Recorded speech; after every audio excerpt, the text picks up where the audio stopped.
Council Interlocal Governmental Meeting. Today is Wednesday, April 22nd, 2026. It's 9 a.m. Please stand for the invocation, followed by the Pledge of Allegiance.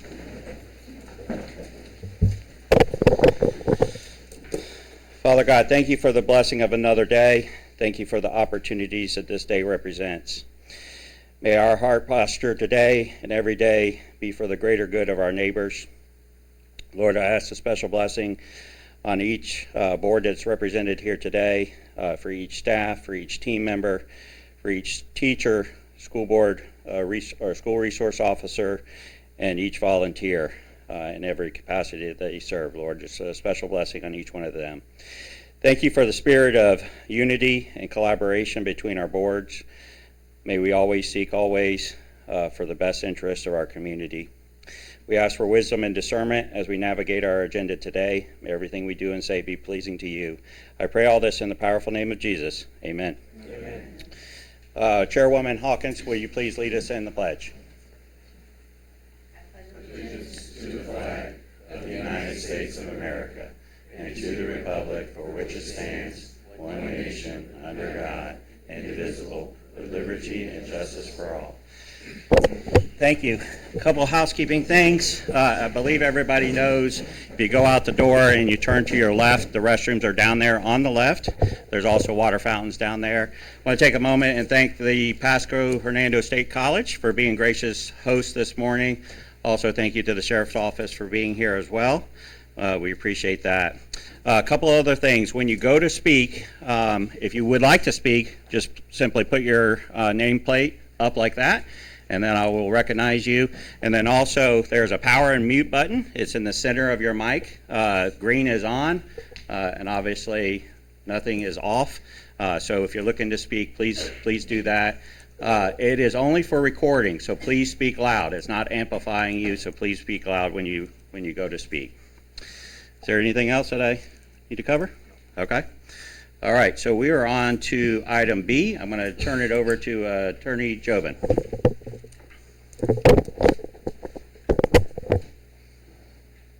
Yes, we are here on for our joint meeting, which we are required to do by interlocal agreement. Short and sweet as usual. Appreciate it, sir. All right, and now we're on to item C, Board of County Commissioners presentations. C1, I'm going to turn it over to Commissioner Amsler, please. Thank you, Chairman. As many of you probably know already, we have the Hernando 250 event coming up. The website is up now. I don't know if we can quickly pull that up or not and mention that, but you can go to it on your phones. If you don't have it, it's hernando250.com, and you can scroll through the various parts of it. You can see parts to sign up for volunteers, sponsors, the various stakeholders in the community that have come together, such as the Sons and Daughters of the American Revolution, scouting, with the Scout Reservation up there off Cortez Boulevard, the Chamber of Commerce, the Hernando Fire Rescue, the Hernando Historical Museum Association, the Hernando County Sheriff's Office, the Board of Commissioners, Hernando Tourism, Brooksville, and Brooksville Main Street. I think that's everybody. I apologize if I'm leaving anyone out. There's just so many people have come together from around the community. And so this is, it's basically a very large event. And this is the Facebook page. And it's ramping up. The media push and media release will be going out shortly in the next week or two. Sponsorships, so there's $50,000 assigned from the county of Hernando to be directly paid to the drone and fireworks shows. Like I said, the drone show's booked. The fireworks show's in the process of being booked currently. And there's another approximate $50,000 that's been raised already by sponsorships. Still taking sponsorships. The total event's estimated to run around a cost of $150,000 or so. So there's various sponsorship levels, so you can participate, from as little as you want to as much as you want. And it's this reservation out there with the Scouts. It's been walked with folks from this committee and the Sheriff's Office. The Sheriff's Office is very happy about the location and getting people in and out of it, and an emergency exit in the back of the property as well. I do have a staging map if anyone's curious about that. So the fireworks will be staged, 1,000 to 2,000 feet away from the parking stage and event areas. Fireworks will be launched in a traditionally wet area of the property. There might not be water there right now, but the fire department's been out there.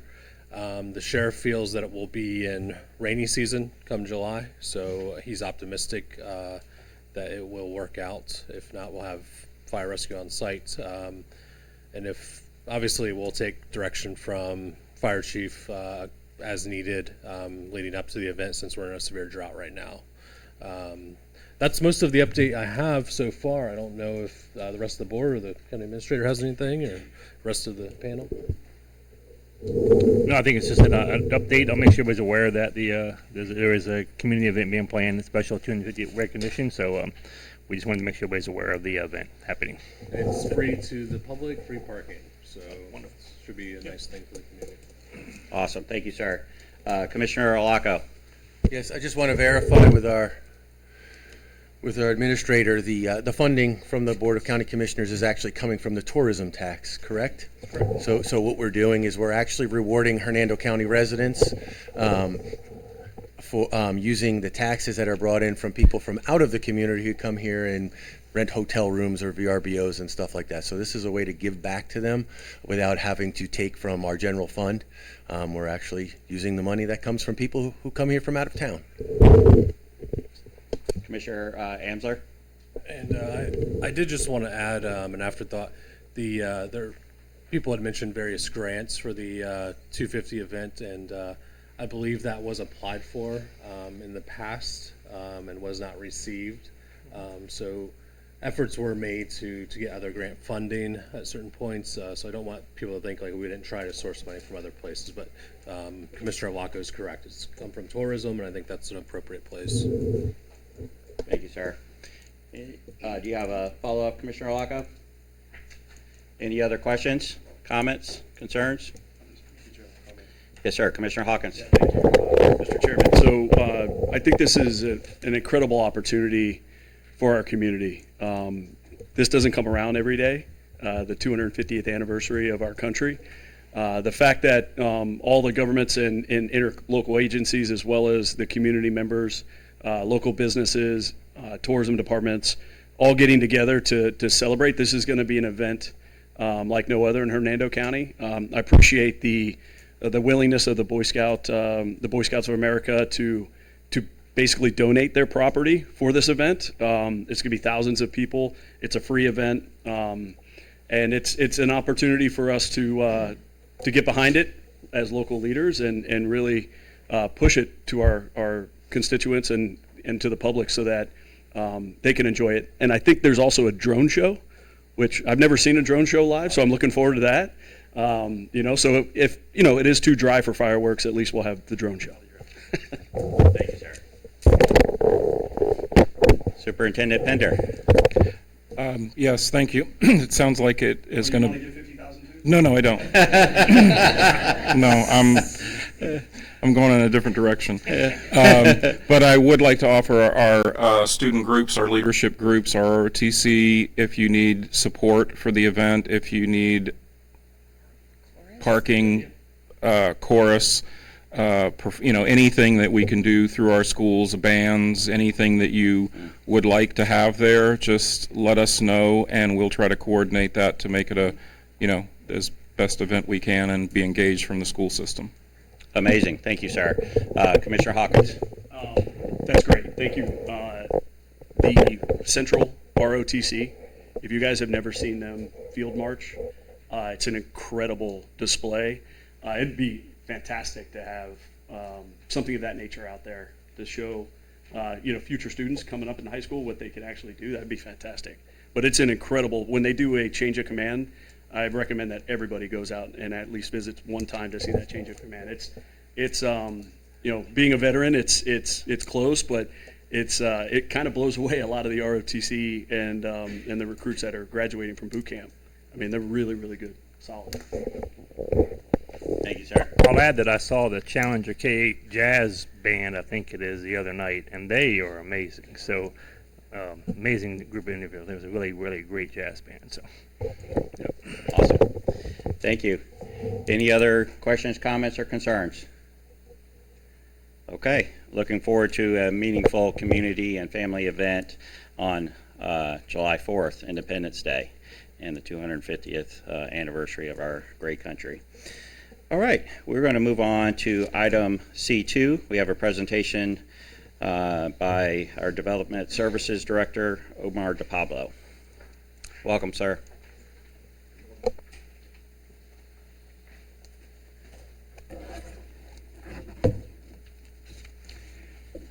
Good morning. Omar DePablo, Development Services Director. With me this morning is Michelle Miller, our Planning Manager. And let me see if I can get my notes to coincide with the PowerPoint presentation. First of all, I want to say welcome, and it's an honor to be here this morning to be able to provide some updates of what we're doing internally within our departments and also the growth that's happening across the county. The houses keep coming. And so this morning I got a couple of summaries for you. Are we putting up the PowerPoint by chance? No? Okay. Okay. If we could just pause for one moment, I think it's...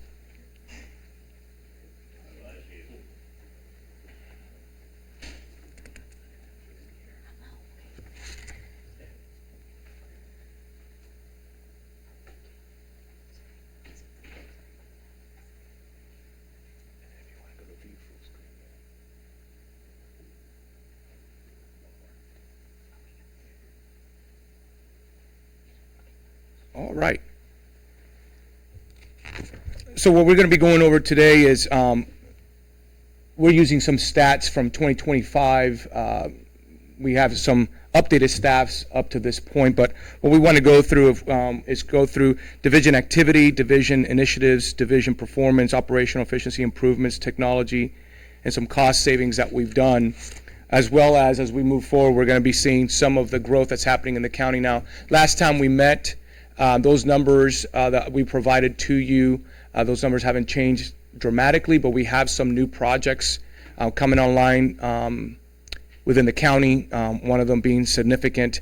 Ms. Miller will discuss that later. So in 2025, we saw 75 rezoning applications. Those are the most significant of those 6 items before you. The rest are day-to-day permits, special exception use permits, so on and so forth. Comprehensive plans, we had 3 of those. The reason I highlight the rezonings and the comprehensive plans is because those take a little bit more time, are a little bit more involved, and the projects are typically of a scale that requires more than just one team member to review them. On the administrative and zoning permit side, we saw quite a bit of different permits. These are the highlights, although there's about 186 different types of permits that our zoning and building department go through.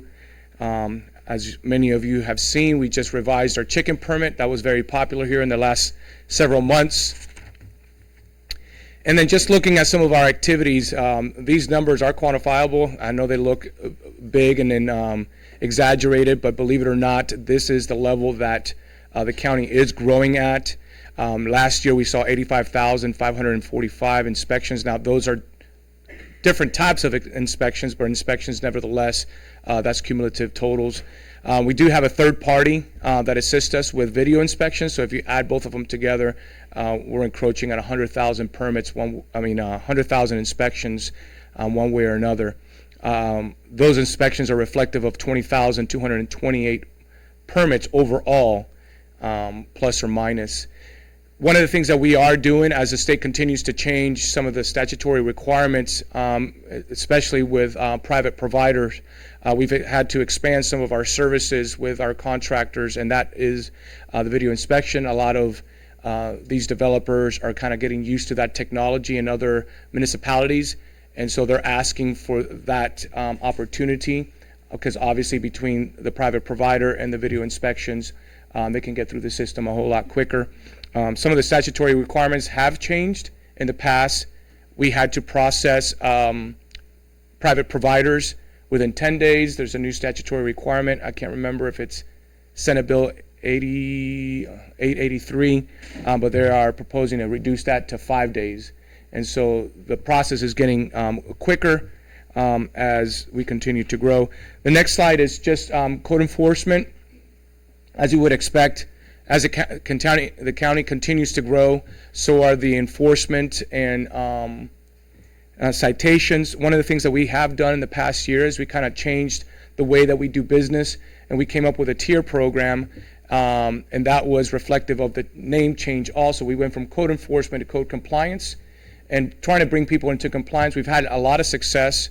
One of our biggest case study was we had a potential of $160,000 cleanup with trash and debris along Sunshine Grove Road, working with that particular individual, introducing the tier system. They've cleaned up their property about 60 to 70% on their own, which obviously has reduced the price of the county having to go out there and do it themselves, and then having to lien the individual. So we're a little bit more proactive, trying to create systems and pathways for our citizens to come into compliance. A lot of them just don't know that they don't know. And so we're working with them the best that we can before we get into full-blown enforcement. Some of the operational efficiencies that we've had to implement, as you would expect with the amount of growth that we've had, nothing exploits your weaknesses as growth. And so one of the things that we've had to do in order to keep up with our developers and our citizens and just the pace that Hernando's growing at, we've had to review our standard operating procedures, rewriting a lot of our processes, and in the process also streamlining those items. We've removed redundant review processes. We've cut back on some of the requirements to have to take particular approvals or appeals to the board. Some of those were already in place by the state, but the state did give us the opportunity to continue with our processes. We figured if the state is not concerned about it going all the way to the Board of County Commissioners, we will do it administratively. One of those was last year was the final plat, which affected all communities across the state. And lastly, on this slide, cross-training and department consolidation underway. So one of the things that we're realizing as technology continues to advance, it continues to kind of, I don't know if you've noticed it for yourselves, but it makes the scale of government begin to get smaller and smaller as some disciplines start to overlap each other. Some of the things that were reviewed or departments were in silos, with technology and efficiency and the ability to cross-pollinate, those lines are blurred, for lack of a better word. And so we've been very proactive in trying to merge different disciplines in order to be able to get our permits and processes running quicker. The next item, which a lot of times out of sight, out of mind, we are still working on storm recovery. Originally, they told us it would be 3 to 5 years. To be honest with you, I didn't believe them it would take that long, but it has. We originally started with about 6,400 homes that were potentially damaged. We were able to weed through those and reduce it to about 2,500 homes. Out of those 2,500, there are still about 1,200 that we are actively working with. One of the things that we're seeing is some of these individuals did get payouts from the insurance company and they've abandoned their homes. And so that is the next phase of our enforcement arm. I think as of this week or next week, our building official is reviewing 14 homes that more than likely will go on the demolition list because they've been totally abandoned and are now a nuisance to neighbors and actually just dangerous. Doors have been taken down or were taken down because of the storm. There's broken windows, mold.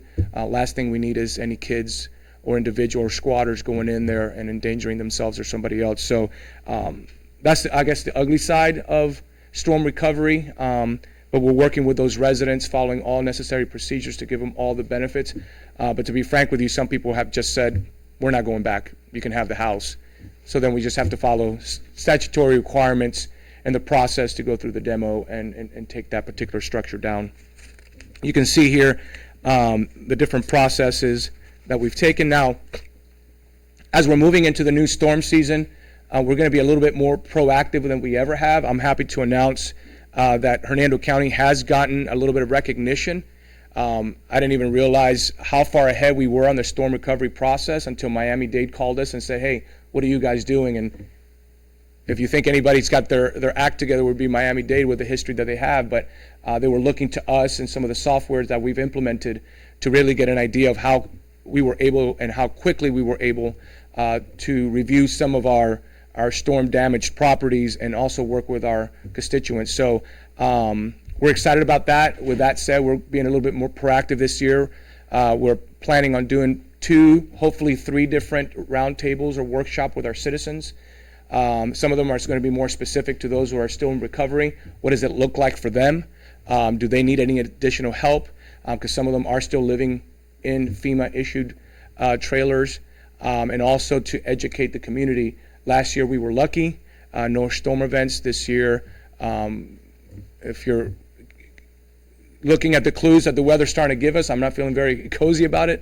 And so we're going to be proactive and making sure that we're educating the community. So in the worst case scenario, everybody is armed with the paperwork and the information they need so we can hit the ground running.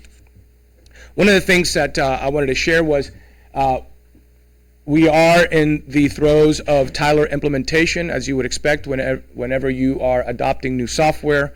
You hope for the best and plan for the worst, and we're working through some of the hiccups that you would expect, some of the nuances that has, in some cases, delayed some of our processes, but we have some systems behind the scenes to assist our contractors and our builders to still try to get them through the process as quickly as possible. So that's one thing that we are is on our front burner. The other thing that we're working on is GIS. We've been working with our consultant to make our GIS layers a little bit more user-friendly for our citizens and our builders. Had a great conversation last week with the Home Builders Association, and was able to provide them with some resources. Basically, they said if we could provide us with these minimum resources from a GIS standpoint, we can guarantee you that the call volume will reduce, because we'll get into call volumes here. Artificial intelligence, we have been utilizing artificial intelligence. As a matter of fact, have gotten even national recognition for our program that we have in place. We started with subdivision reviews. That process allowed us with AI integration to reduce a 20 to 30 man-hour process to about 1:30. And so, as you would expect, reviewing subdivisions is a time-consuming process. Now, there is still a human-centric aspect to it. What the AI is doing is reviewing all of the requirements that need to be on the plan, which then allows the team members to really focus on what they were hired for, and that's their expertise to review the actual design. But north arrows, title bars, labeling of buffers, so on and so forth, the AI will point those out and actually tell us what page is missing. What that also has done is given us the ability to create consistency across the board. And so the AI has on a 180-point checklist that all the developers are aware of, and that has created consistency and obviously has helped us progress with that. One of the things that we're excited about in the next month or so, we're going with AI for vertical construction on single-family homes, with the hopes of even reducing the review time even further beyond what the state changed once again for us to do. And lastly, from a technology standpoint, we thought it was advantageous of integrating drone inspections. It was a cheaper option for us rather than buying side-by-sides that require an individual to drive, 100-acre, 1,200-acre piece of property, which I say 1,200 because we have some projects out there on the cuffs. But the drone technology has helped us. Plus, it allows us to do a pre, mid, and post review of the project, make sure that some of the things that the Board of County Commissioners has required of them is being taken care of. And so I think the last slide for me before Ms. Miller comes up is just some of the stats to show the amount of growth that we're having. Last month, even being a short month, February, we had about 15,000 calls on campus, about 1,600 visitors, about 1,300 building applications, and out of those, almost 900 of them were actual permits. We're also seeing about 32 to 35,000 emails coming in, and that's on the conservative side. And then you can see a list of other permits on that list that have been coming in. So as far as I'm concerned, we're still growing, and so we're going to make sure that we're not just going stride with our developers, but we're staying ahead of them to kind of ease the burden not only of our citizens but our staff, but also provide top-notch customer service to our developers and meet or exceed state requirements. So with that, I'm going to turn it over to Ms. Miller. She's going to go over some growing sectors in Hernando County.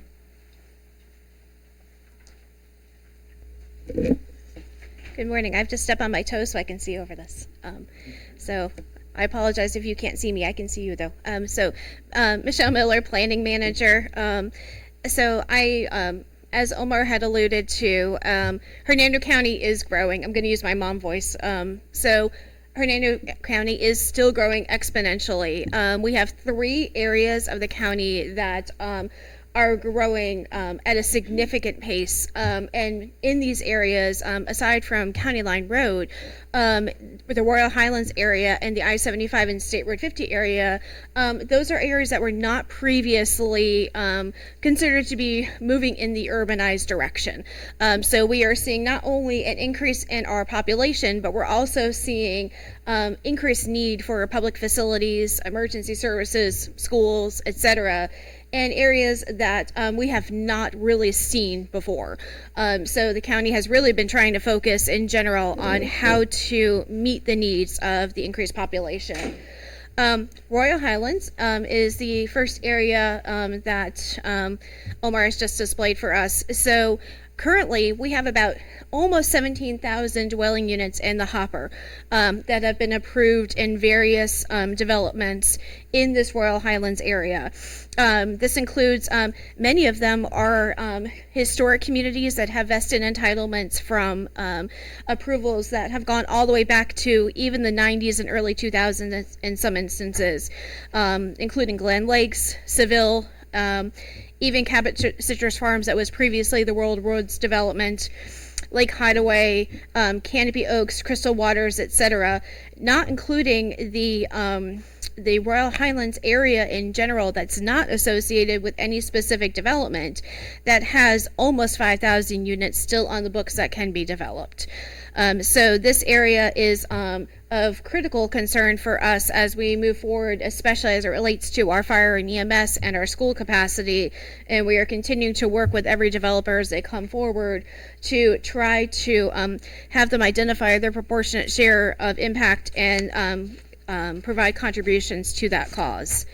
The next area is the I-75 corridors, the I-75 and State Road 50.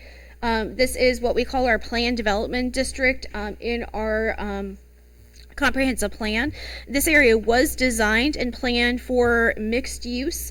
However, the primary use that's really been brought forward has been the single family residential. And in general, we are seeing about 10,000 units on the books right now that's been approved for developments in this general area. Again, we do have a number of these communities that are more historic or vested communities. Sunrise, for example, has been one that has been on the books since 2007, has recently been reapproved and is now moving towards construction. We do have some non-residential that we are hoping to see move forward. We've got about 4.7 million square feet of warehouse and about 700,000 square feet of commercial. Those have a tendency to follow rooftops. So as single family moves forward and some multifamily that is also included in some of these developments, we are hoping to see that commercial and non-residential will also follow suit to be able to provide necessary jobs and economic infrastructure for these areas.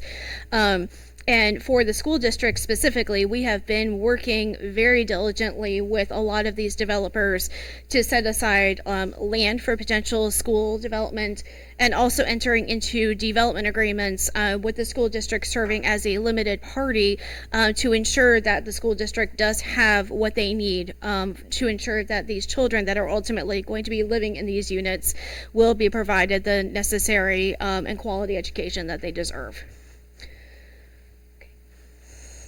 And then last but not least is County Line Road. And I just wanted to bring to your attention, it's a little hard to see at the very bottom, but in addition to all things Hernando County along County Line Road, Pasco County has also committed approximately 1,300 dwelling units for 3 of the largest projects that they have in that area.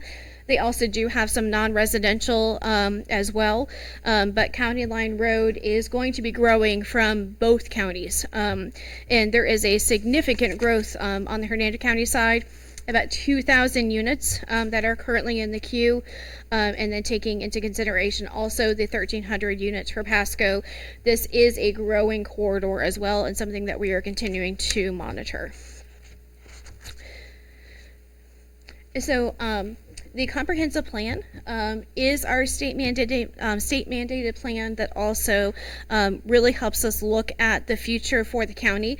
We are currently going through what we are calling our evaluation and appraisal report, which helps us make sure that we are in compliance with all of the state requirements. But in addition to that, we are also looking at 2 initiatives for future planning for the county. One related to Royal Highlands, and then one also related to the rural protection area, which is east and south of that I-75 PDD as you enter into Sumter County. In the Royal Highlands area, we are really looking to evaluate the commercial needs and the non-residential needs to support the significant number of residential units that we expect to come online. And so we have compiled a scope of work, and we are anticipating to be working with a planning consultant to help us identify areas for future growth, areas for future commercial, looking at what the potential interchange at Centralia might look like and impacts to the transportation network, traffic patterns, etc. Also looking at how that might impact for our fire rescue and schools, etc. So we're trying to plan in advance of many of those rooftops actually being constructed, with the understanding that we fully anticipate that they will be coming online in the next 10 years. On the rural protection area, we recognize that with the county growing as exponentially as it is, that we can very easily and very quickly lose the sense of place and the rural protection, the rural vista that we have in the southeast area of the county. And so our goal in working with many residents that have actually brought this to our attention as well is to evaluate that area, create policies and strategies to protect the rural area, and to really have an understanding of what limitations of development that we would like to see to allow the county to grow, but to grow responsibly and to recognize the rural nature of those communities. So these 2 initiatives will be critical to the future growth of the county, and will allow us to shape the direction of the county, but also recognizing the exponential growth that we anticipate that will come. Yep, go ahead. If I may, real quick, we have a project. I want to make sure we mention this, and I wanted to come up here. We have a project here that we're currently under review. It has been to the Planning and Zoning Commission. It's been placed on hold while we review some details based on that first hearing before we go to the Board of County Commissioner. And that project is about approximately 1,600 homes in this area here. But as recent as early last week or the week before, how many remember the DRI Hickory Hill that came around the same time as Sunrise? Hickory Hill has been sitting dormant. And a developer is now kicking the tires, and that is approximately in this area here, and that's another 1,200 homes if I'm not mistaken. So we have what is already existing, which is about 10,000 entitled homes, with a potential of 1,600 and another 1,200 with Hickory Hill coming back online. So wanted to make sure I added those into the equation of growth out in the I-75 corridor. Those were pre-existing internally, and I've spoken to administration. The comprehensive plan, the I-75 PDD corridor is a little bit heavy on the single-family side, and it's supposed to be a mixed-use plan development district. And so we're going to be very, for lack of a better word, strong on how we protect the remaining acreage that's out there and start pushing more industrial, corporate park, and regular standard commercial, as opposed to allowing any new developments that include rooftops. So all of these that you see here were pre-existing to a certain extent, with the exception of this one. But we are going to be kind of revisiting that corridor to make sure that we meet the policies that we have in place. With that, Ms. Miller and I are here for any questions. Thank you. Administrator Rogers. Omar, can I clarify, you listed about 30,000 units, and of the ones that are not approved, obviously number 18 on that map is still under review. That's Milton Farms, whatever that is. That's about. Yes. And then for the Royal Highlands map, all that's approved except for you have the undeveloped parcels at 5,000. Is that 4,900, right, units? Yes. That's all those red ones, and so those are single-family lots, right? So they're kind of, people can build on them, right? So it's not like a development. So basically, all of that 30,000 is kind of approved or in the process of being approved, except for that one on Milton Farms. Is that correct?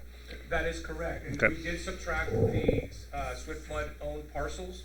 Okay. Because those have particular entitlements Yep. or restrictions. Yep. So the 4,900 is buildable lots. But you are correct. Any one of these projects that's They're all done. highlighted is currently in our system being reviewed for active either permits, conditional plats, or construction drawings.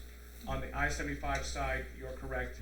The one is not in a construction mode is the Milton project, which has still to go before the Board of County Commissioners, and obviously Hickory Hill, but Hickory Hill again is already built. Thank you. Thank you, sir. Any other questions, comments, or concerns? School Board Member Johnson. Thank you. My concern is basically, I believe the current formula is about 0.3 students per dwelling unit. With 20,000 units going online, that's a potential for 6,000 students. We don't have the capacity to handle 6,000 students, and we have a tough time finding land to put another school on. So I was wondering if there's any way that the county has larger parcels that could possibly be turned over to the school district for construction. That might solve some of our problems that we have. I know you guys are all aware that we're looking for usable space. We've turned down some space that was not usable because it was next to a sewage treatment plant.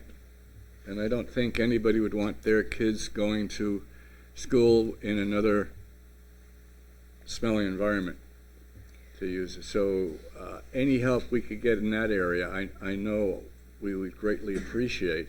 That would alleviate some of the problems we have. As I understand it, a high school right now, if we go to build one, will cost the taxpayers $160 million. I believe it's about 140, Mr. Finner, you can correct me, for a middle school and about 120 for an elementary school. So if we look at a potential of 6,000 students in at least one school, we're talking about a lot of change that the taxpayer is going to have to come up with unless we can mitigate some of that expense. And yes, we do get a, when capacity is reached, we get, I think it's now $41,000. But 1,000 students at a school still only would generate $40 million for an investment by the community of $160 million. So there's a great shortfall. I'd like to work out somehow to mitigate. That's what, just thought I'd put that out there. So even if the city has a large tract they want to possibly get rid of, we need, I believe, 50 to 100 acres to put up a a doable campus when you consider the sports and whatnot that have to go with it. And that's becoming an issue for us. Thank you. Thank you, sir. Ms. Miller. So if I may, I can actually provide some additional information for Mr. Johnson. So we have actually been proactively working with our developers of larger projects. We have been holding multi-departmental and multi-agency meetings for any large development that is over even 300 or 400 units, because we recognize the impact that it will have to public facilities.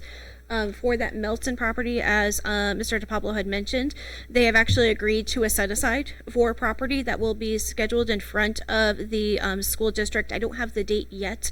I know that Mr. Lipsy is working on bringing that in front of you, which should be hopefully sometime in either May or June. They are including a set-aside for property because they do recognize the need for the land for school. We also, in a very preliminary conversation with Hickory Hill earlier this week, I did mention to them that notwithstanding what Melton may agree to, that the school district may, and I would strongly encourage that they do, request property for that sizable development as well. So they are aware and fully anticipating to have that conversation. So we are doing what we can to request that the developers also bring forward land to ensure that you have locations for schools. Thank you, ma'am. Mr. Johnson for a follow-up? Yes, thank you. It's good. I know that your department is working actively in that, and I think over the last 3 to 4 years, the cooperation between the county, the school district, and the city of Brooksville has dramatically improved. I don't think there's any adversarial relationships as there was in the past. So I do appreciate the cooperation. It's just something that needs to be aired and put out there. Thank you. Thank you, sir. Commissioner Laco. Thank you. Interesting statistics, and I'll tell you what, I was in a presentation yesterday at Pasco Hernando State College with statistics provided by the state, and interestingly enough, over the next, I believe it's 4 or 5 years, even with the growth in Hernando County, they were predicting potentially, I think it was close to 9% increase in students under the age of 14, but an actual 5% decline in 15 to 18 range. So that's something you may want to reach out maybe to Pasco Hernando to get those statistics. I recognize and I've had this conversation a couple times, you're seeing a lot of these developments come on, but the projections are that they're not all going to be houses in the ground right now, that they're preparing for the next wave. So we need to know that they're potentially there, but these aren't, like, you're not going to see 6,000 houses in a year or two. I mean, we're probably looking at these houses over a decade. Reality. Okay. The other thing is, has the school board, and this is just a serious question because we look at a lot of land, school board owns property on a lake. You're not going to build a house on a lake, a school on a lake. So have you considered maybe selling that property so that you have some money to also put towards a larger parcel? Thank you, sir. Superintendent Pender. Yes, we are looking at vacant land, any vacant land that we have. We're actually in the process of selling one small piece of land that was brought forward. There's a huge process we have to go through, and I have to offer it to everybody under the sun, I think, before we can sell it. But we've been through that process on one piece, and we're looking at any other pieces that we have that are not useful to the district. One thing that's relatively new is that, and I don't know how much you guys know about this part of it, but recently now we have to report all of our vacant land to the state. So it puts us in a position where we have to plan for the future, but if we plan for the future too far ahead of the future, you know, the days of buying land today for 10 years ago at a better price today than we can 10 years from now, not 10 years ago, seems to be limited for school districts, because what follows from that, if we're reporting vacant land, might be the other component of this for schools that is complicating future building is Schools of Hope and co-location. So I don't know how much you guys are aware of that, but if I have capacity at a school right now, let's say it's sitting at 70% capacity, Schools of Hope can come in and take over that 30% of that capacity of that school. And there's nothing in the legislation says that if we need that later, that we can take that back. It just simply, they have it. And we have to provide all kinds of services, busing, lights, like there's a whole bunch of host of things that are still cost to us. The legislature did work on that this year to kind of help with a little bit of that, and so we appreciate that. But certainly the school does, it has complicated the idea of predicting 10 years ahead with a steady growth that we're the only game in town and they're all coming to us. So that predictability isn't there anymore. So there's a lot of areas that complicate planning. But what we are doing now, we are aware of reserved capacity and we are aware of the rates of students that are predicted to come to Hernando County. But we're also looking very closely at current capacity and then looking at projects and kind of developing our own, not that 0.3 rate, because that's what the study said, but how many are coming to brick and mortar schools, and using that to predict some of the growth that we're doing. So I'm glad that you said that, because sometimes I think when we look at a presentation like that, people might be thinking, well, why aren't we building schools all over the place? And the reason is some of those issues that I spoke about, that we want to be cautious about expanding and building schools, because if we build too early or too much, then they may not be our schools anymore. So. Thank you, sir. Ms. Miller? So the only thing I would like to add, Mr. Pender, is if we can possibly, as we're starting to negotiate some of these development agreements, I want to make sure we keep that in mind and we look at the dedication language to the schools, because in many cases it's a 5-year reversion. So if the school district does not accept it within 5 years, it reverts back to the developer. I want to make sure that we are providing enough flexibility for the school district to compensate for these legislative changes. So if we can just be aware of that and work through that, I would definitely appreciate that, to make sure that you have enough flexibility for your planning purposes. Thank you, ma'am. Commissioner Lockout? Thank you. I just want to clarify something you just said. So they're in a situation where they can't have it too far in advance. Correct. But if there's a 5-year reversion, does that not give you 10 years technically? I mean, because at the 5-year point, you would have an idea if you need something in the next 5 years, right? Does it need to be longer than that? I'm just curious. My answer to that is officially, I don't know. Honestly, because things are changing so quickly on both ends of the number of students that are coming to brick and mortar and the legislation that changes. I mean, any additional flexibility that we have for time to make decisions would probably be advantageous to the school district. So I would say any flexibility is welcomed.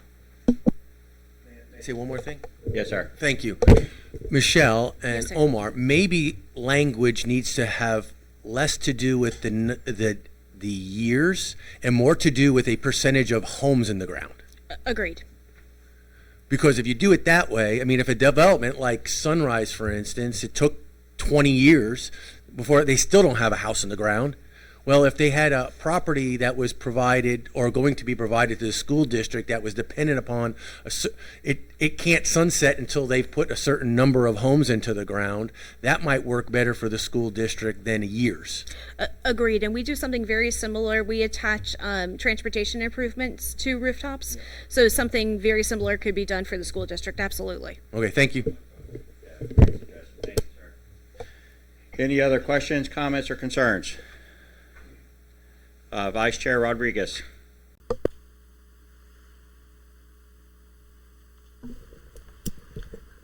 So just to add, to piggyback off of everything, I think at this moment in time, with not knowing with our enrollment rates and our decline and what's happening, what we have decided is to add standalone buildings on our current property.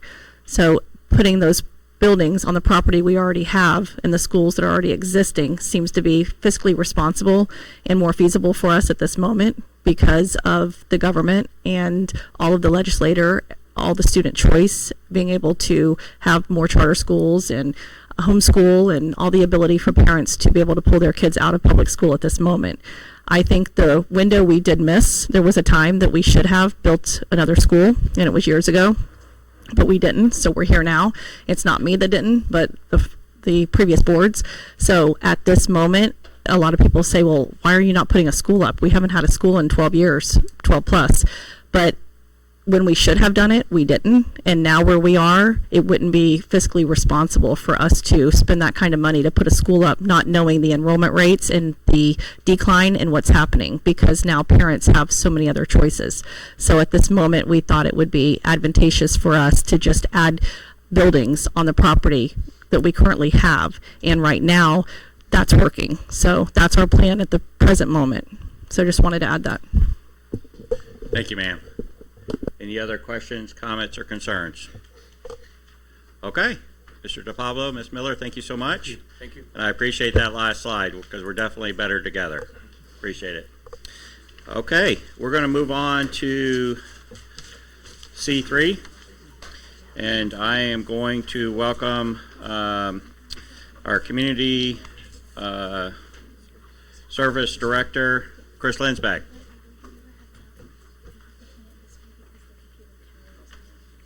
Oh, okay. Gotcha. Thank you. Good morning, everybody. How's everybody doing? I think I have the fun presentation for the morning. All our parks updates. I'm going to give a presentation on our Hernando County parks, some projects that are under design. Oh, need me on the microphone? Some. If you want to walk around, you can grab the mic here. Oh, Bob Barker. Oh, I got it right Okay. here. Okay. Bob Barker. Bob. Wow. Walking around with Bob Barker. That's perfect. R.I.P. I'm going to give a presentation on our Hernando County parks, some recent accomplishments we've done. Also, man, you guys can't hear me, yeah? Do I? Oh, okay. And yeah, get loud. Okay. And some updates, just an overview of our parks. So I got to start with the biggest one. We started with the Anderson Snow Splash Park, was completed at the late summer last year. That is a 6,003 square foot splash park. It's one of the largest in Florida, we're told. We didn't know that at the time we designed it and put it together. 32 interactive water elements as part of this park. This is a collaboration we had with the Rotary clubs. They actually contributed a very generous donation for this. You can see 32, or most of the 32 interactive water elements right there in this picture. It's approximately 174 occupants we can handle for that. This was particularly rewarding because I got to be part of the early design stages, look at different equipment and amenities that it was going to hold, and then see it to the finish line. I know our community has been talking about putting a splash park in for 10, 15 years. I just remember it years ago. So it's really cool to have our team get it to the finish line. I know this doesn't have the bells and whistles as the other pictures, but it is equally important to us. We had a maintenance shop that was in the location of the splash park now. It was very small, undersized for what they need, and we found that this upgrade is able to contain most of our equipment and just a big morale boost for staff as that park is continuing to grow. So I wanted to put it in this slide because it's important. All right, on March 31st, we had our Veterans Memorial Monument ribbon cutting, and I know a lot of you were there. Thank you so much for attending. This was a very, very proud project for us. We, again, saw this one from the beginning to the end on the design elements. This actually, to me, I believe it looks like it should be in Washington, D.C. With the brass, the raised brass, bronze, sorry, not brass, raised bronze military emblems. We have the years that each branch was established underneath them. And the most important piece of this monument, I think, is the oath of enlistment. The oath of enlistment is if you're not familiar with that, every serviceman and woman who join the armed forces has to do a swearing-in ceremony. So they have to raise their right hand and actually read that oath of enlistment. So every veteran who sees this monument, that will take back that moment because they all had to do this. So it's a very proud piece that we're and that project just, I couldn't say, it came out better than I expected. And if you haven't seen it at night, I'm going to show you some images. This is actually from the morning before the opening ceremony. This is Dominique's picture. Thank you, Dominique, for this. But the lighting scheme is amazing on this project. This is at night. You can see the flags, how they have them particularly individual shown. On the interior, you can see how the bronze emblems are shown and lit, and the tiered seating is lit as well.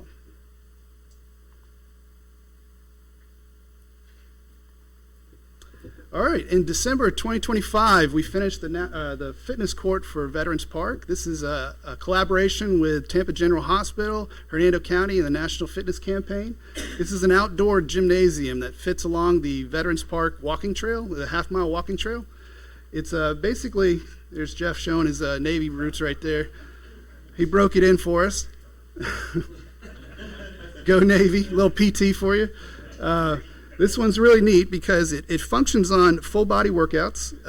It's core, squats, lunges, agility, push-ups, pull-ups, and bends.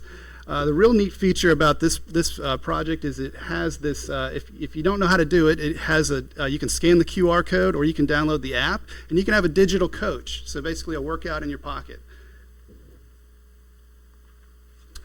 So over the last couple years, we've heard feedback from the citizens, we've heard feedback from the commission that every project we build, we need to incorporate shade.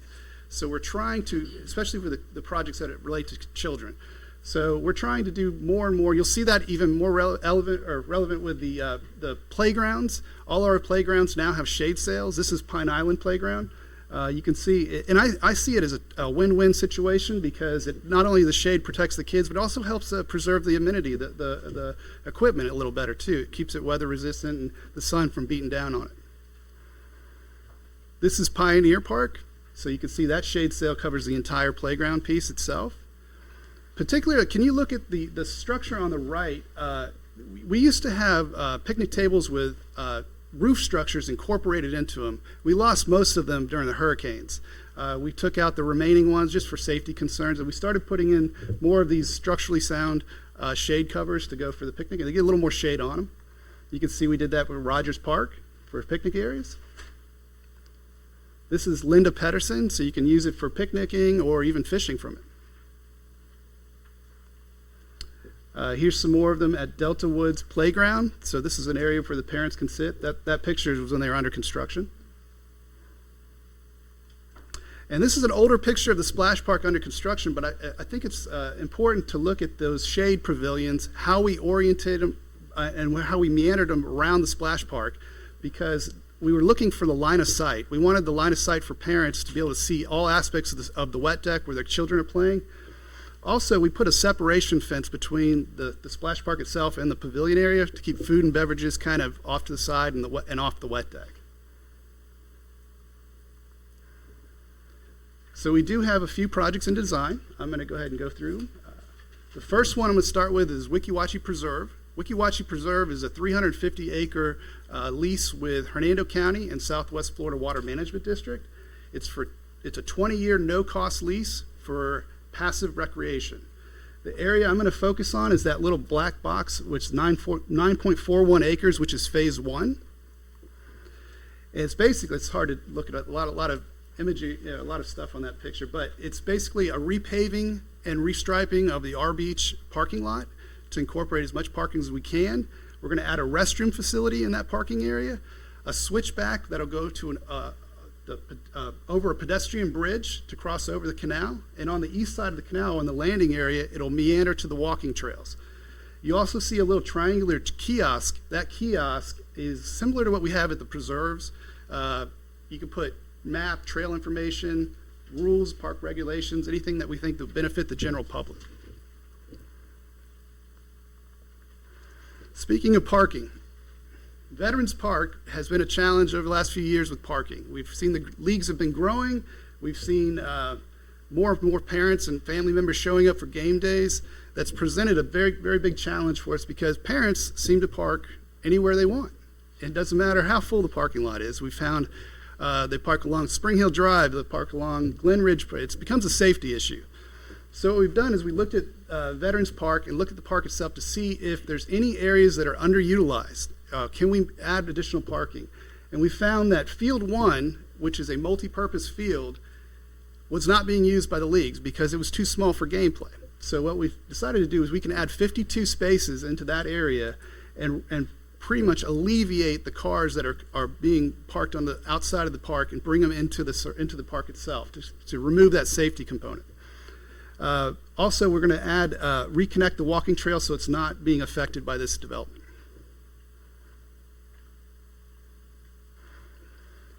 This is a map of Anderson Snow.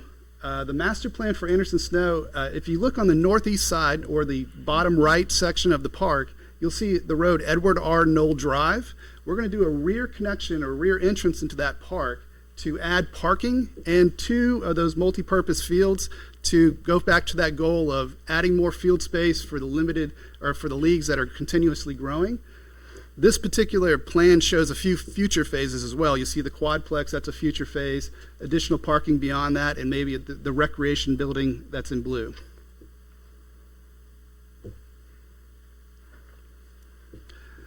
All right, this is a plan we received from Coastal Engineering. They are collaborating with Hernando Youth League. This is a conceptual plan for Ernie Weaver. This is actually also follows our master plan from Kimley Horn as well. But if you've gone into Ernie Weaver Park, you'll see the maintenance area tends to be the eyesore. It's old buildings, a lot of just an area that just seems like it needs to be updated. So they've got a proposed parking lot in that top right corner, a quadplex for baseball, and then an 18-hole disc golf course, which I know disc golf course is starting to becoming more prominent, especially in Brooksville and Hernando. And a 1 mile long walking trail that goes around the perimeter of that disc golf course. And on the soccer side, if you've been out there, it's very, very much open space. It's pretty much they're not really delineated. So this is going to put a delineation on the actual soccer use for different age groups. Lighting plans, we're going to have a paved parking lot and a restroom facility. So this will give that area better infrastructure for what it's used for right now. That's my presentation. Any questions? Thank you, sir. Briefly, can you talk about the Adopt a Park program? Sure. Maybe highlight a couple of our current adoptees and then just expand on the opportunity available there. Thank you. Yes. So we've put together an Adopt a Park program. It's for any individuals, organizations, or businesses that want to contribute. A lot of them are like they pick the local park that's near them.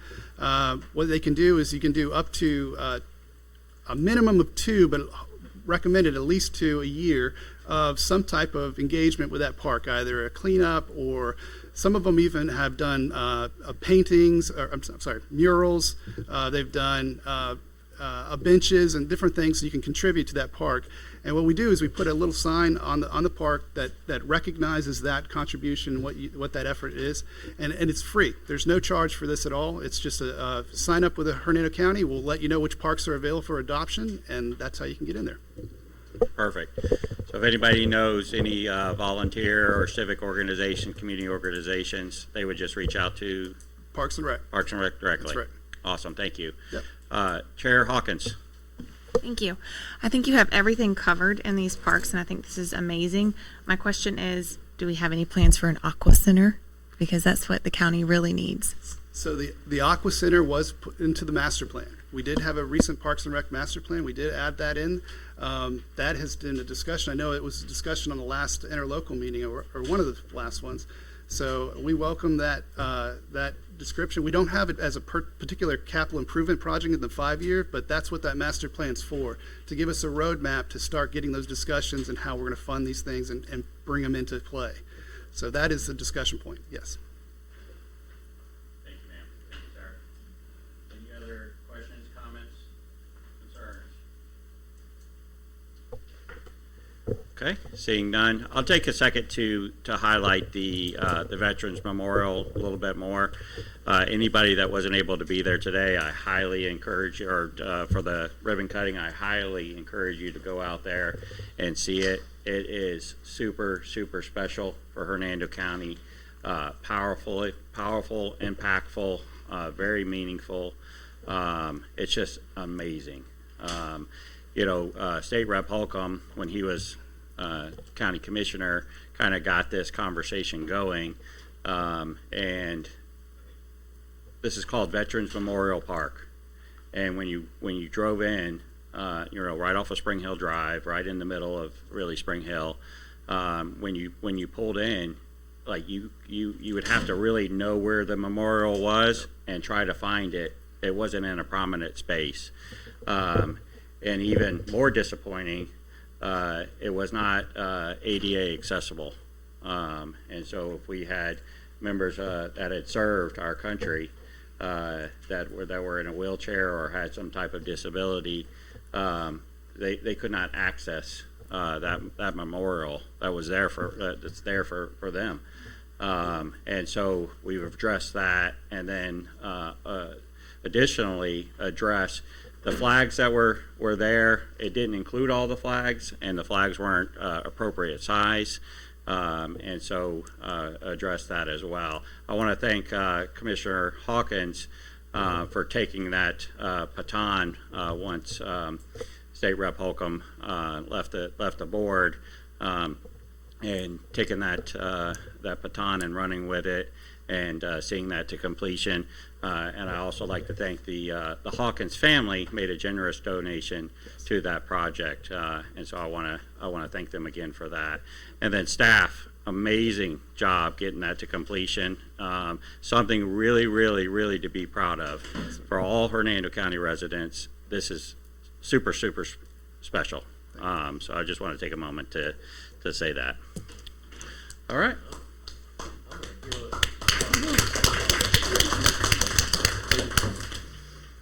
Awesome. Yes, Vice Chair Rodriguez.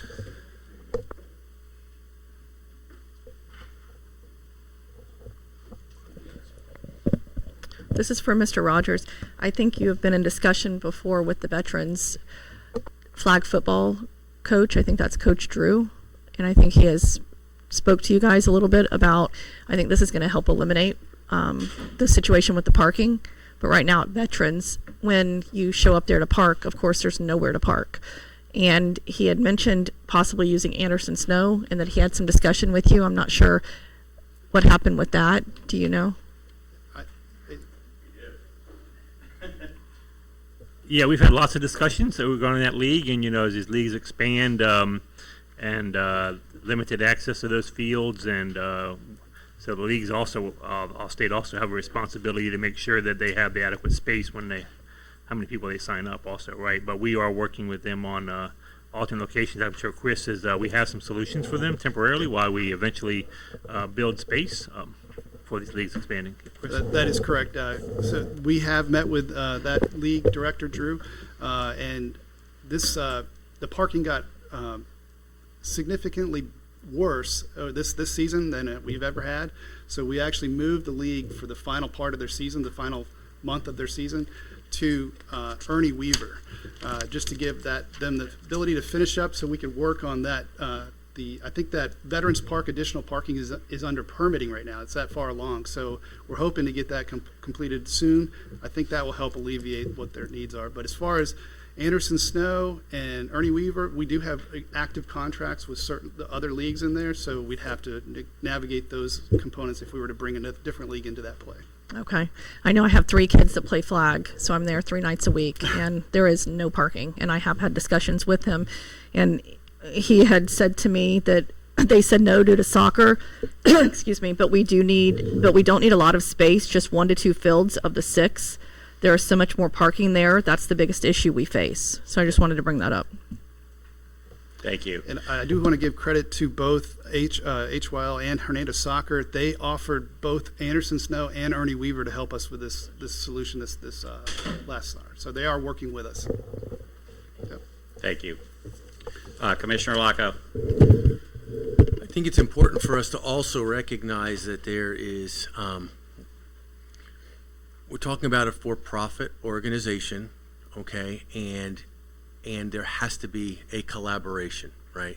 It's really important for us to recognize that. We're not talking about, when we're talking about a lot of the new leagues that are out there, this isn't the stuff that many of us grew up with, where it was volunteer coaches and, you know, and your parents were the ones who were the coaches. I mean, I realize that's some of them now, but most of these things are now not community-based leagues, but they're actually for-profit companies, you know, and there's a different type of scenario, and we have to balance that, because as a county, we would not go and build facilities for other for-profit organizations. So we have to find that's been the thin line that we're trying to balance, working with this organization and expanding our parks and things like that. So it's not quite the same thing as we used to think of youth sports in the past, right? Youth sports have changed significantly now. It's club sports now, and it's leagues that are contracted with the NFL and, you know, and things like that. So we have to look at it a little bit differently than we did in the past. I think we're still working through that, and I think that there's solutions to be had, but it also shouldn't come on to the taxpayers to build facilities for profit companies. And so that's where we have to find that balance. Thank you, sir. Chair Hawkins. I also believe it costs, sorry. Oh, you turned it off. I'm sorry. Sorry. You're good. I believe that's quite costly with the fields and flag football. We found with renting our facilities as a district with some of the flag football teams to tear up the turf, and the turf is quite expensive. And who's liable to pay for that? It ends up being back on us. So that's the struggle we've had even as a district, renting out our facilities, and we have to take into consideration. And I think that's part of, you know, what you guys have to deal with and with the county. So, thank you. Thank you. Commissioner Lockout? Okay. Yeah, so great points. You know, part of it's on us, and this is something we're working on, is communicating effectively, collaborating effectively with these organizations, and making sure our cost structure, our rental structure is in line to make sure that we can maintain the field. So we're kind of behind on that. We're playing catch up, but that is something that we're looking to address. You know, some of the good things about this is kids are getting active. You know, flag football is exploding, you know, that's an amazing thing. One of the other positive things, if there was anything positive that came out of COVID, is people are more. It appears people are more involved in family time. You know, and it's all multi-generational. You know, grandparents are coming, but that causes a challenge because we have a very active community. You know, and mom and dad are both working, and then they're rushing to the field, and then grandparents are coming, and aunts and uncles are coming, and for one child or for one youth athlete, you might have 5 vehicles. You know, so sometimes it's just communicating what the expectation is there. You know, obviously we want all the family to be involved, but we can't handle 5 or 6 cars for one person. But that's one of the challenges that we have. You know, it's great, again, that the families want to be involved. But we're looking to, you know, to address these issues. It doesn't happen overnight, as everybody is aware of. You know, like anything else, communication and collaboration, and we just need people to keep that line of communication open with us, and we'll find a solution. Vice Chair Rodriguez. Agreed on everything you've said. Commissioner Locko, you're right on the fact that when they're making a profit, and then the fields, like Chair Hawkins had discussed, all of the turf, everything, it's a big expense. So we have to be mindful of that. But at the end of the day, as Commissioner Campbell stated, that it's nice for these children to be able to be involved and be in these sports. So naturally, none of us want to take that away. So, but they do have to pay to be able to play when it comes down to it.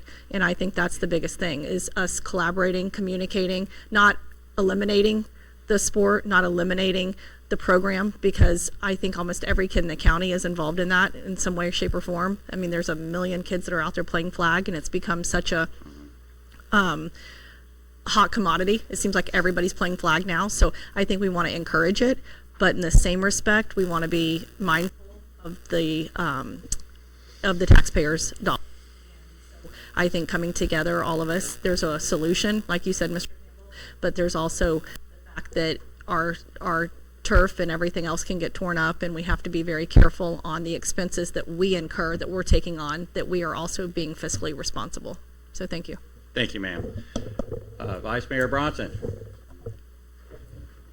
Yeah, I mean, I had another thought, but going on with what Shannon Rodriguez was saying, you know, these kids are working to make money now in college and even at the high school level. They're trying to get paid, so that's why they're playing these more advanced leagues and stuff like that, parents with that intention. So they definitely need, if they want to invest in their kids to make money someday, then they need to pay to do that at our parks. But that was just a side note for what we were talking about right there. Is there any plan for Ernie Weaver? I know I've talked to Todd at HYL and stuff like that. I know there's some property bordering up going in between the woods. Maybe, I could be wrong, backing up to Parrott Middle School and stuff like that. There could be some more room for expansion. I know that it's not my jurisdiction, but people from HYL are involved with the city and we're asking about that. So I figured I'd ask now. Thank you. Mr. Linsbeck, can you go back to that slide on Ernie Weaver? And do you have any additional comments? The whole property is under consideration right now, everything we own. Well, actually, we don't own this. This is actually a long-term lease. I don't know if you knew this. This is not owned by Hernando County. So we do have to make sure we follow those parameters of the lease as well. But that whole area that's incorporated with the disc golf is basically all the way up to Cobb. So that's all the land that we have. PHSC has the land on the right side of the slide right there. And then on this side, that goes right up to Parrott Middle School. We are considering a secondary access point to go from Youth Drive right through to the Parrott Middle School. You don't see it on this one, but it has a paved access easement that goes through, and you can access Cobb Road from that location. But as far as any other additional, this plan pretty much shows the whole property. Thank you, sir. Vice Mayor Bronson, what, from your perspective, what is the greatest need that you see at Ernie Weaver? I think just more ball fields. I mean, obviously they have probably just more ball fields. I think people are attracted to that league, and from all over Spring Hill and Brooksville, people like going out there, and the setup, the infrastructure of it's nice out here, and it's just the common growth that's going on.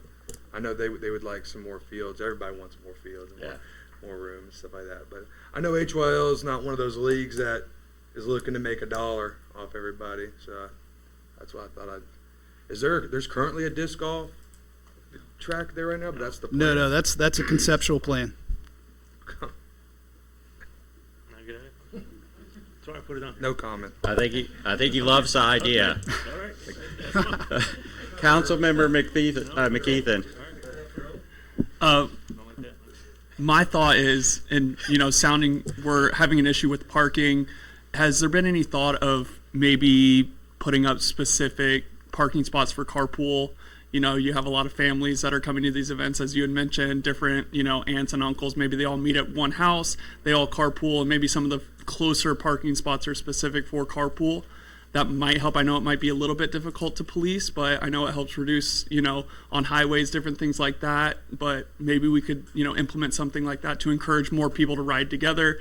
It does more than just save parking spaces. It, helps save the environment a little bit as well. So just a thought that I had as we were kind of discussing this. So maybe that's something we could consider. Absolutely. Thank you, sir. Absolutely. Great Earth Day plug. Yeah. All right. Any other? You have something?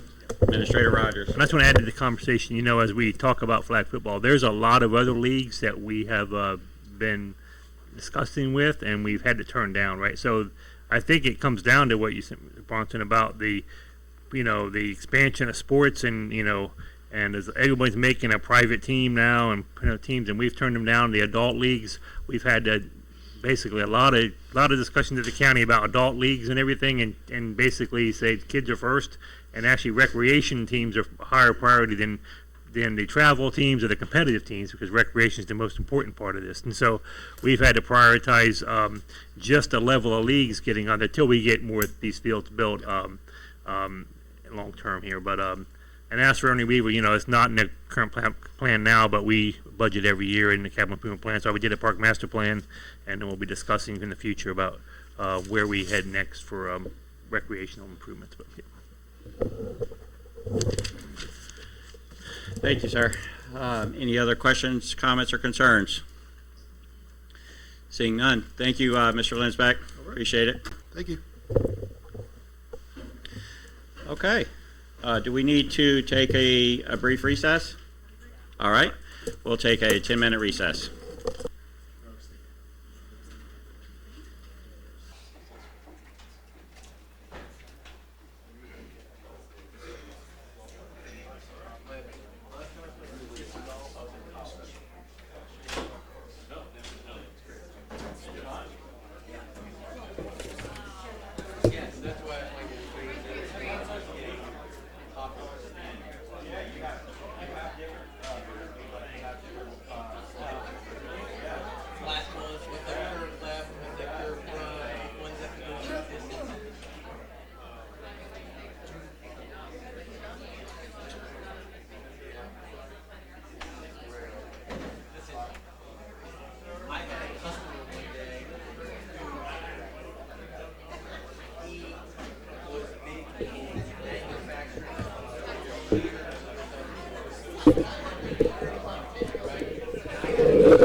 So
Should we wait for school board attorney? He's not coming back. Okay. All right. Welcome back. We're back in order. And I'm going to turn it over for item D to the Brooksville City Manager, Lisa Hendrickson. Hi, good morning, everyone. I'm so happy to be here today before you. I have the honor of presenting the City of Brooksville's items this morning. We have 3 agenda items. On the city's agenda, we are going to start with the E items, and then on the Hernando County, I believe they start on D. So for the City of Brooksville, I do want to recognize, because we spoke this morning about America 250, City of Brooksville is celebrating 170 years this year as an incorporated city. So we get the honor of celebrating those back to back. Our first item this morning will be a discussion of the Springside Crossings 3-acre parcel for future operational needs of fire service. The NVR developer has donated or dedicated, let's say dedicated 3 acres of site located north of the entrance road and east of 41 for potential use as a fire station. You can see this is Powell Avenue here, and then 41. And the designated site is here in red.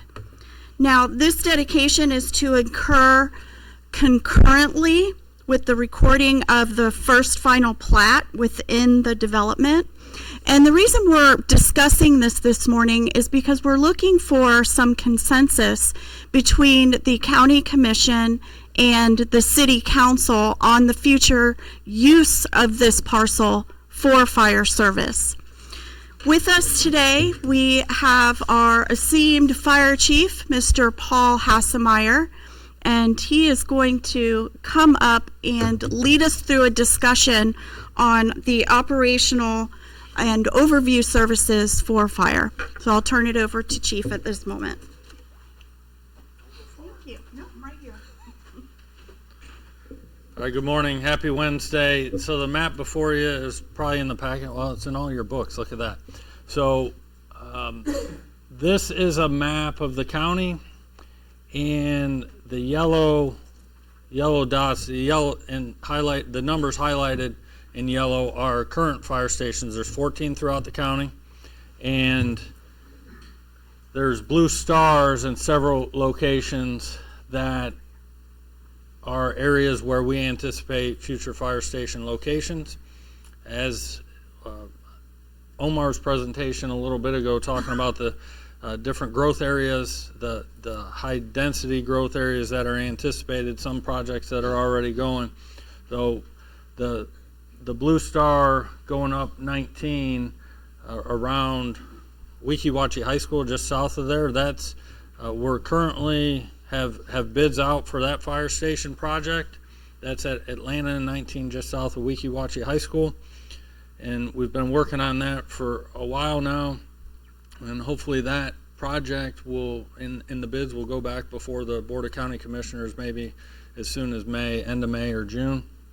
But that's priority number one because of the growth that we're seeing there. Response areas, I look at data nonstop about where our call volumes are, response times are long, and definitely need a fire station in that location. Most recently, there was discussions about the Seville property up around Seville Parkway, and the new name on that is, I think, the Pinery, but a development agreement for a future fire station location in that area. We own the property on Landfill Drive off of 98. We bought that about 2 years ago for a future fire station location there. The one south, or on Spring Hill Drive on the eastern part, southeast part of the county, that property on Spike Road and Spring Lake Highway has been in the county's hands for a number of years, with the development that was planned a long time ago for a development that Omar mentioned this morning is starting to pop up in conversation again. So that's property that we own. We do not own property on County Line where that blue star is. We're looking. That's probably past due to build a fire station there. In all reality, if we're doing a new prototype fire station design right now, once that is completed and we know the acreage needed, we will probably be looking to buy property on County Line. And the blue star just west of I-75 and 50 in that Lockhart area, that's anticipated growth with some of the conversations that Omar talked about there as well. And we foresee a firehouse needing to be there. And then Station 8, which is east of 75 now, is an old fire station. We've done a little bit of remodel work there. And depending on how things all happen in that 50-75 corridor, we could foresee relocating Station 8 in the future towards 5301. And then back to the conversation about the property at Powell and 41, that's in your agenda item. So I don't have a crystal ball everywhere. I look at data, I analyze run volumes and so forth. That development agreement, I think, was before the consolidation of the fire departments. There is, I'm really looking at the city of Brooksville, Station 10 in the city of Brooksville. We've added units. We're going to probably add another staffed apparatus in January. Response time south and north of the city, constantly looking at that. Station 14 at the airport is just south of the 3 acres at Powell Road, additional development in question. So predicting, I can tell you countywide as I look at the map, Atlanta in 19, county line 75 and 50, those are just like Omar was talking, those are probably the priorities. Will we need property at that Powell Road location in 5 years, 10 years, add additional capacity? Potentially, depends on what happens in that development area or in that corridor. So could it be a future fire station or a satellite station? Even, you know, I'm looking for a headquarters location, stuff like that. Those are all conversations that are kind of direction that I think we need from all of you, and where we go. But priorities for sure. I can't commit to a fire station in that location in probably the next 5 years for sure, just because those other priorities countywide those are probably going to happen sooner than that particular location. But I'll try to answer any questions, provide my insight, crystal ball. Thank you, sir. Commissioner Amsler? Thank you, Chief. How far is, what is that, Station 14? How far is that from Southern? 3 miles? To the main entrance of Southern Hills currently is probably 3 miles, 3.5 miles, somewhere in there. If I had to guess. So our response times our current response times are running. Do you know off the top of your head, or to Southern Hills? Yeah. We looked at that last year. Yeah, remember? Okay. I think less than that. Response times to Southern Hills, I don't have that data right in front of me. I can get it. No, for you. I'm sorry. Have we looked at what the estimated, like if we are going to sell it, you know, it doesn't sound great to it not to be utilized for something ideal.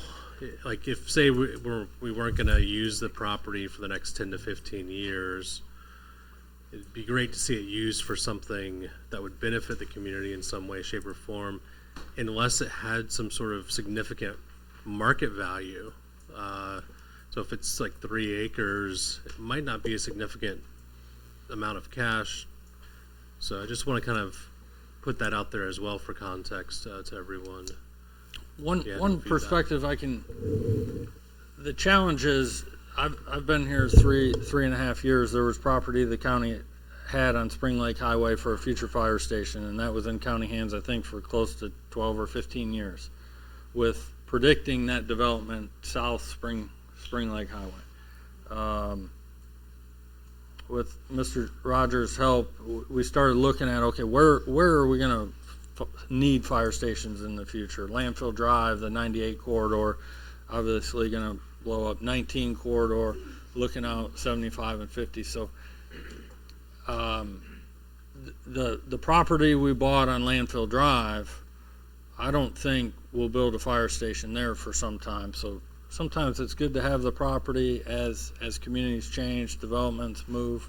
Is it not totally set in stone, but some of those ones like Atlanta and 19 we needed yesterday, and some of the county line we need yesterday.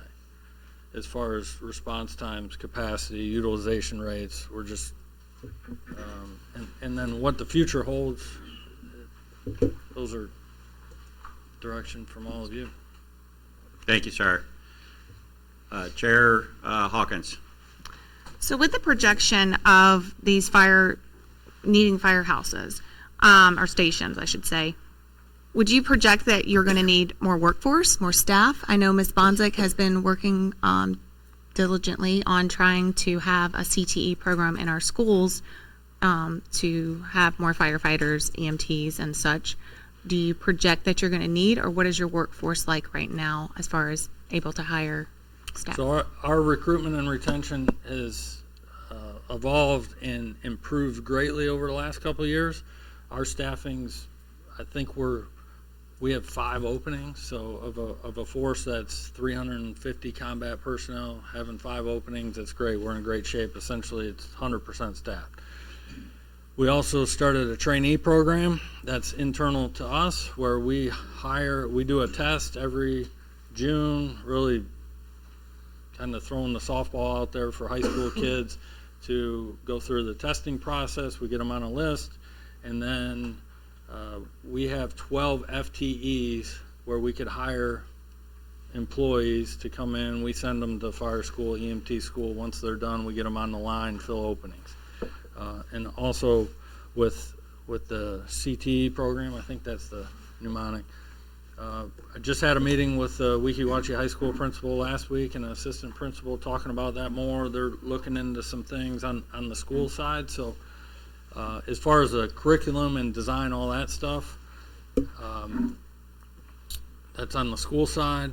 We've looked at, and I've tried to remain confident about finding instructors to be able to teach that curriculum in conjunction with the schools. I think potentially there might be some sort of interlocal agreement there to make sure we have the right instructors to be able to teach. But I think conversations here soon, hopefully some things start going. I think one of the goals is potentially start it as soon as this fall. If not, we'll see if that comes to fruition or if it's in the next calendar year or next school year. But I think the goal is maybe as soon as this fall to start that. But back to your original question too, every firehouse we add, I'm hiring 21 additional personnel. Yeah, so there would be a need to have, this would be a great program to add to our CTE. So thank you. Awesome, thank you. Mayor Tanner. Thank you, Mr. Chair. Thank you, Fire Chief. A few things just for some background information. It was mentioned, but it is correct that the city entered this agreement with this developer before the transition took place of Brooksville Fire and Hernando County. So just want to reiterate that is factual. I was the one at the meeting that actually brought it up. At the time, we were considering, the city was weighing options of keeping our fire service or collaborating with the county. We really appreciate the county's collaboration and partnership. I asked for this parcel, and it was then agreed to, and the council concurred because we were concerned about service times and what we were getting just overall in the city. And when you look at the city and the expansion of the city, we have a lot of that in the south here on 41 where this is. This parcel does butt up to developments of Southern Hills, but I just want to be clear, this is not Southern Hills. So this is a new development south of Southern Hills. Actually, the entrance is south of Hernando Oaks, but obviously the opposite side of 41. So it's much closer to Powell. So, in the city of Brooksville, we have Southern Hills on the books. Southern Hills has been on the books. I was in high school when that that thing got developed. So there's, we roughly, I believe, our community development directors here, but we have maybe 700,000 units currently on our, or rooftops, I should say, on our books that can come online. A lot of them are in the south part of the city, which is on 41, which is why at the time, if we were especially going to keep Brooksville Fire, we were going to need a station here. I still have concerns why we don't potentially in the future need a station here, not only to serve the city of Brooksville, but to serve Hernando County with what you all have across the street in terms of Hernando Oaks. If there's, I believe it's the Honeycutt property, if that ever gets developed, I mean, there are some big areas where if you look at this map and if you put a circle between where California Street is, Powell, Wisconsin, all down 41, and then that whole other side, which is part of this development, the city is still on that side, which could be developed even about 500 more homes. I mean, if you just take those homes and apply it to anywhere else in the county where I'm looking at 1, 2, 5, 3, 4, I certainly understand that maybe it's not within the next 5 years. Those rooftops aren't here. We heard from today about developments and how sometimes that takes 10 and 20 years. But what I don't want to see, because we've also talked about the need for land and the need for collaboration with our developers, is that we have a developer sitting here saying, we have this parcel to be used for fire service. Now, whether it's your administrative building or not, I mean, I, as one member of 2 boards that need to consider this, would be open to that. I mean, looks like a great spot. It's right in the dead center of the county on 41. I mean, but I don't, I have concerns about walking away from this all just and not having fire there for the potential. What I would hate to see is in 5 to 10 years, you all put a fire station somewhere along 41 and it's not in this spot. Because then what, have we paid for that land? I don't want to miss an opportunity to be collaborative, but also to be proactive. Government is never proactive. It's built in nature to not be proactive. It's probably one of the most frustrating things. I think each one of us that serve on a board, I would, I want to be proactive. So that's my 2 cents, my piece, some background history. I leave it up to both of our boards to collaborate to see if we can come to a consensus on how to utilize this property. Thank you, ma'am. School board member Bonchek.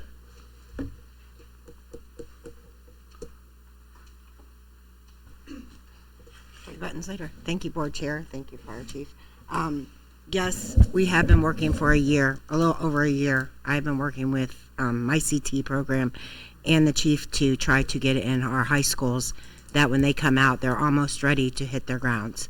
With a fire one at least, which would give them volunteer, and an EMT, which would at least start. So we have been working together. I'm hoping to get it by August, like he said.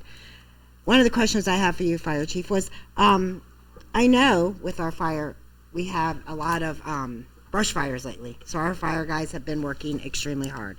But not only that, I read online a lot of times that people say we're building Taj Mahals for our fire stations.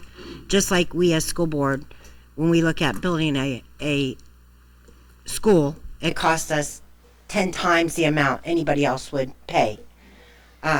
It's the same for the fire service too, when you think of things. I've been in many fire stations, I can promise you, they're not really Taj Mahals, as people would say. And then if you have a crisis and you have guys coming in that, for instance, a hurricane, and you have guys coming in, they're sleeping on blow-up mattresses or whatever they can get because there's not enough room for them because there's only 5 beds in a bunk room. A lot of times these fire stations too, and you can correct me if I'm wrong, when you have medics, you may need more medics than you need firefighters at the time that can run rescues. So now you're pulling extra guys in too. Like you said, 21 guys per station when you think of that. The station by Wiki Wachi, I think is awesome because I know them call times and you can hear it, that area there, if you have somebody that needs 911 and you need a rescue, you better put them in the truck and drive them to the thing because it's going to take a minute. Because some of these guys at 13 are covering 11, or they're covering 10, or they're covering this, and 8's covering 10, and they're running across the county. So our fire service, when you look at that, and I don't know about you, but when I need 911, I want them. Not in 10 minutes, not in 12 minutes. Just my input on all this building and where we need stations, because when they're saying, I need them here, it's because their call times are 7 to 12 minutes. And when you're calling 911 and you want somebody there because your mom or your dad's having a heart attack, you don't want them there in 12 minutes. Just my input as a board member, as a also resident. Thank you, board member Bonzak. You have something to add? Yes, to support what Mayor Tanner was saying, I did have discussion with the developer with our intent as a city to desire to have some sort of operational fire service placed on that 3-acre parcel. The developer does support the agreement that was already approved. What he doesn't want to see is the 3 acres of parcel sitting vacant for more than 5 years. So what we're looking for today is a consensus to continue the discussion with the county commission and the city of Brooksville to determine what type of fire service could be best utilized for the entire county in that parcel. Now, there's no denying that we need expanded fire service throughout the county, but to support what Mayor Tanner's saying, I would hate to see us lose this dedicated parcel and give it back to the developer for additional development of that 3 acres. And so I leave that with you for further discussion. Thank you. Mrs. Bonzek, do you have a follow-up? Okay. Commissioner Locko. Couple of things. First, to be clear, that this property is dedicated, but it is not owned by the county at this point, or the city. It'll be dedicated to the city at the time in which final plat is recorded. My concern is this. When we're doing county-wide services, we have to make sure that they're as most efficient they possibly can. And to commit to having a fire station on there within 5 years, I think that might be a little dangerous, because we know where the greatest growth is going to be right now, because it takes a long time before you get to the point again where you can start putting houses in the ground. The other thing is, although 14 on a map looks like it may be a little further away, it's literally on a drag strip. You know, there's a reason why we have them all, they look closer in an urbanized area, because these trucks have to go down lots of residential streets to get where they need to get. They don't just get to hop on 41 and there's nothing between them except maybe a traffic signal, right? And that makes a big difference in response time. It's also 3 lanes, you know, I think the whole way now between there and where the airport station is. It's a little bit different coming out of the city, but still it's not a whole lot different there. And I think, like I said, if there's a 5-year limitation to be able to put something in the ground, I think that really puts us in a bad spot when we know where we have 4 times the amount of homes going up in the northeast and in the northwest and the east side of the counties.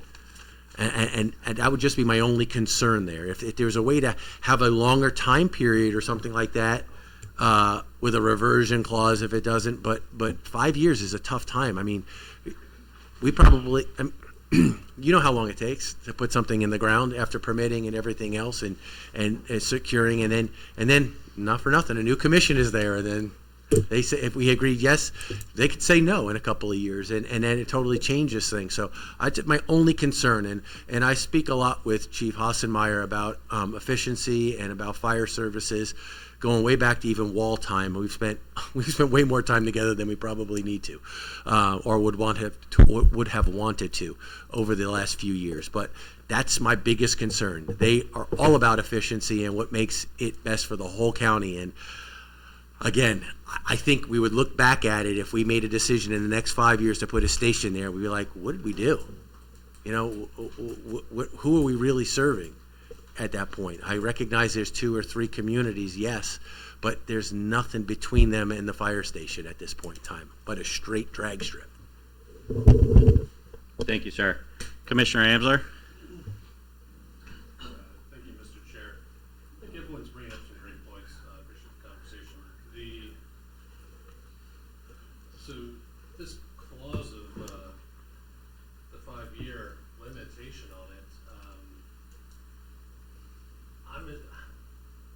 I think these are being negotiated. I mean, maybe Mr. DePablo knows best on it, and I can talk to him later.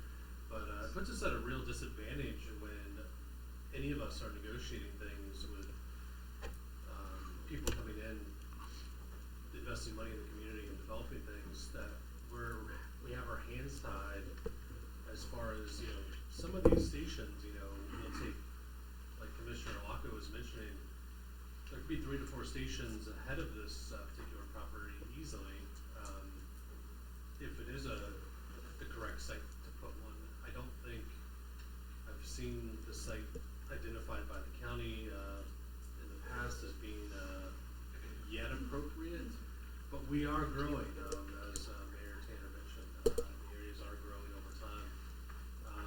I think if you're looking at this from the viewpoint of a real estate investor, you'd say, well, it'd be very silly to just get rid of this land early on. Like, worst case scenario, it'd be smartest to hang on to it for 5 years and then sell it at the 5-year mark if we could do something with it.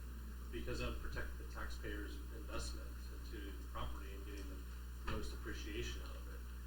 It's not exactly what I want for it, but I think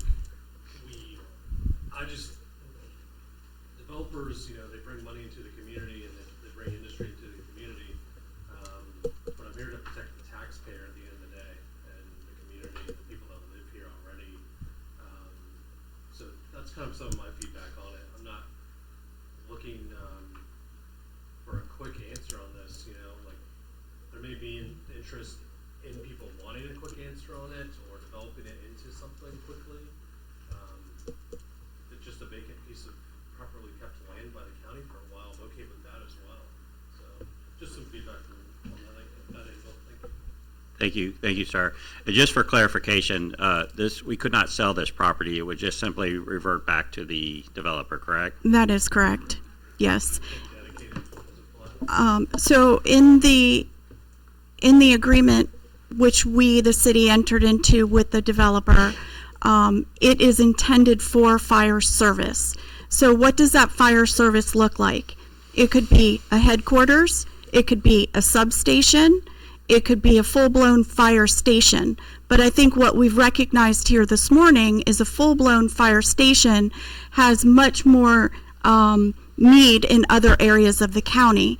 But we can look at what the other needs are. Those other needs are a headquarters, a quick response if it was just an ambulance service there as a substation. And so to have further discussion about what the details of those needs are is what we're asking for today.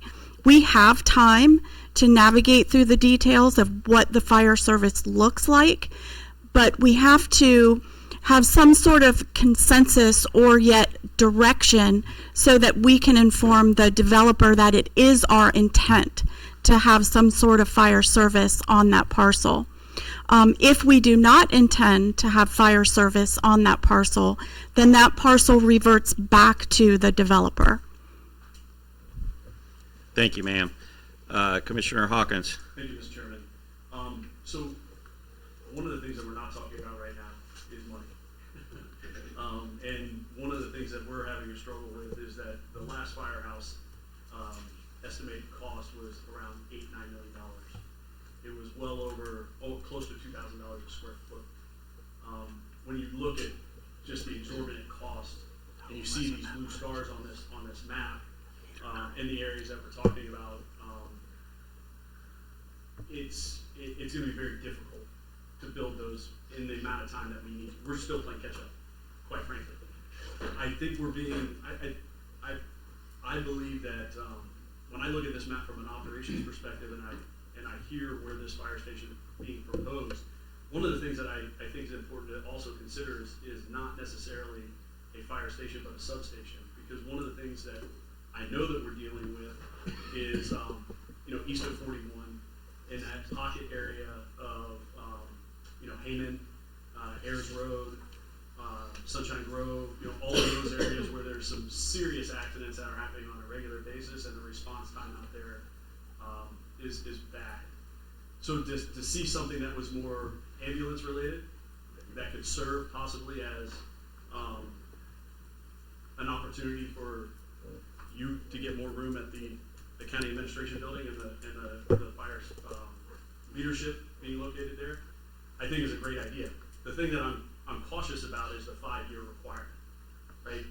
That is way too tight of a timeline, and I would hate to set up a reverter clause in that time frame, because I don't think personally that it would be accomplished in that period of time, because A, we would have to figure out what was needed, B, we'd have to plan and develop it, and then we've got to figure out the money from it, because if you're taking impact fees alone, generally the impact fees that we collect in fire are planning for the engineering of it. It's not to build a fire station. There's just not enough revenue. So those would be my concerns. I think it'd be short-sighted on our part not to take the land, but I think we need to push back on the negotiations to have that reverter clause extended, just based on the way government currently work, and the rooftops work to be able to get the impact fees to build it. Does that make sense? Yeah, and Because we've got 3 or 4 that are absolute needs right now, and we definitely do not have $30 to $40 million to build these stations. Thank you, sir. Vice Mayor Bronson. We're held to a 5-year strain. I didn't realize that was. so that is the intent of the developer. It doesn't necessarily have to be fully constructed in 5 years. He just doesn't want to see a parcel of 3 acres vacant for more than 5 years. However, if we have a plan, if we're working on the phases of development, he is very collaborative, easy to work with, and I'm certain it wouldn't be a problem if we had a plan in action. He just doesn't want to see a parcel sitting there for, more than 5 years vacant with no use or no plan for use. Okay, with that being said, I think maybe a training facility, low impact in the meantime, stuff, equipment you already have, stuff that's using more for storage. 'Cause I don't think it has to be a fire station, but we might need something of that nature or headquarters or something in the future. But if we could utilize that for fire training of some sort, something in the meantime, instead of giving the property back to the developer, I mean, that if we want to give it back, if that's the will of the county to give it back to the developer, we're cool with that too. But well, we wouldn't be bringing this up if we didn't want this to happen. But we're just saying to get creative in the meantime, it'd be low impact and construction and everything else. If we built a training facility where they can work on the ladder training and other stuff like that, putting out fires and everything else. No, I didn't mean to say it like we're fine with that. We wouldn't be bringing it up if we didn't want this to be utilized by the county or the city. So just like brainstorming ideas like that, low impact on the environment right there, but could still be used for fire, but without the money that we need for the stations for those other places. Just brainstorming on that. Thank you, sir. School Board Member Johnson. Thank you. I look at this and I hear what's being said, and we talked about the schools earlier, about a percentage of the rooftops being built before the 5-year period came in. I think that might be a partial solution, but I also believe that the 3 bodies here can get together and set a standard for any public development, whether it's a school building or a county building or a firehouse, where a certain percentage of rooftops in that project are built, the 5-year kicks in, and at that point, you either build or you give it up. It's, do it or get off the pot. And I think if we arrange that where we have the same agreement on any construction for municipalities in the county, it would benefit everybody, and the developers would know up front, hey, when I get to a point where 50% or whatever number we establish of the project is completed, the clock starts running. They then have 5 years to turn around and say, we're building. They have 5 years to get the engineering started. Again, it doesn't have to be completed. It has to be started. So if we look at it in that vein and do it as one agreement between the 3 of us, as an interlocal agreement, we all agree on the same time frame, I think we'd serve our constituents and the people in this county a lot better than having separate agreements for schools and firehouses and police stations and whatever else goes on. I think that's something we should consider to look at. Thank you. Thank you, sir. Mayor Tanner?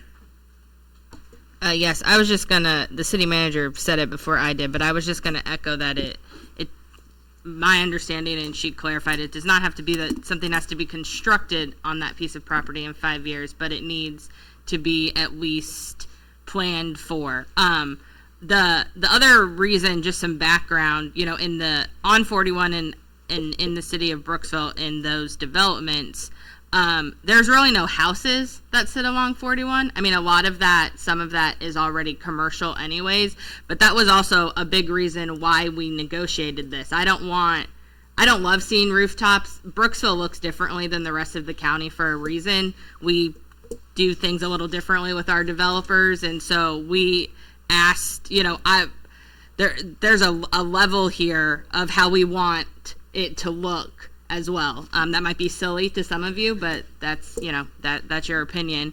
I I would love to see us be collaborative. I also think this is the first true test of this collaborative relationship between the county and the city and fire service, with us coming to you with, and I want to be very clear, right now this is city land. I don't, in terms of how that looks with the county, you know, I'm only going to speak for myself, but I'm not going to just give the land to the county and also nothing be done with it. I would agree with the developer in that right too, and certainly. So, you know, I think there are some things to work through there, but I would love for us to be collaborative, and I would love for us to be, think outside the box, like on how we can use this property for fire service. I know there's a lot of talk about the fire stations and how much they cost. If it's not a fire station, fine. If the data doesn't show that it needs to be a fire station, I am not going to sit here and argue that it needs to be a fire station. But you also can't tell me that we don't need a headquarters at some point. You can't tell me that in general, overall as a county, that we need to invest in fire service. And sometimes the land might not be the best perfect location, but right now it's a free piece of land. So I just would urge us to think outside the box and how we could utilize this piece of property. Thank you, ma'am. Commissioner Locko? Thank you. So a couple of things I'd just like clarified.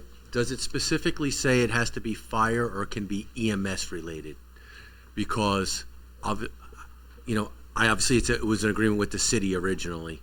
That may make things different if it could be EMS related. I don't know. I have never had this conversation with our chief, but I mean, frankly, if we were going to expand our peak hour ambulances and we had a place to park them temporarily until you could use it in the future for something more specific, that might be something that works because of more of a centralized location and the fact that unfortunately people don't know how to drive in that area of Hayman and Ayers and all that kind of stuff, and you know, maybe that works. I don't know, but the other thing I'm curious about, based off of what Mayor Tanner said, is you know, that it's an agreement with the city, but how does that legally work since the city doesn't have, quote unquote, a fire? You know, how does that contract work? Is that contract even valid at this point? Mm-hmm.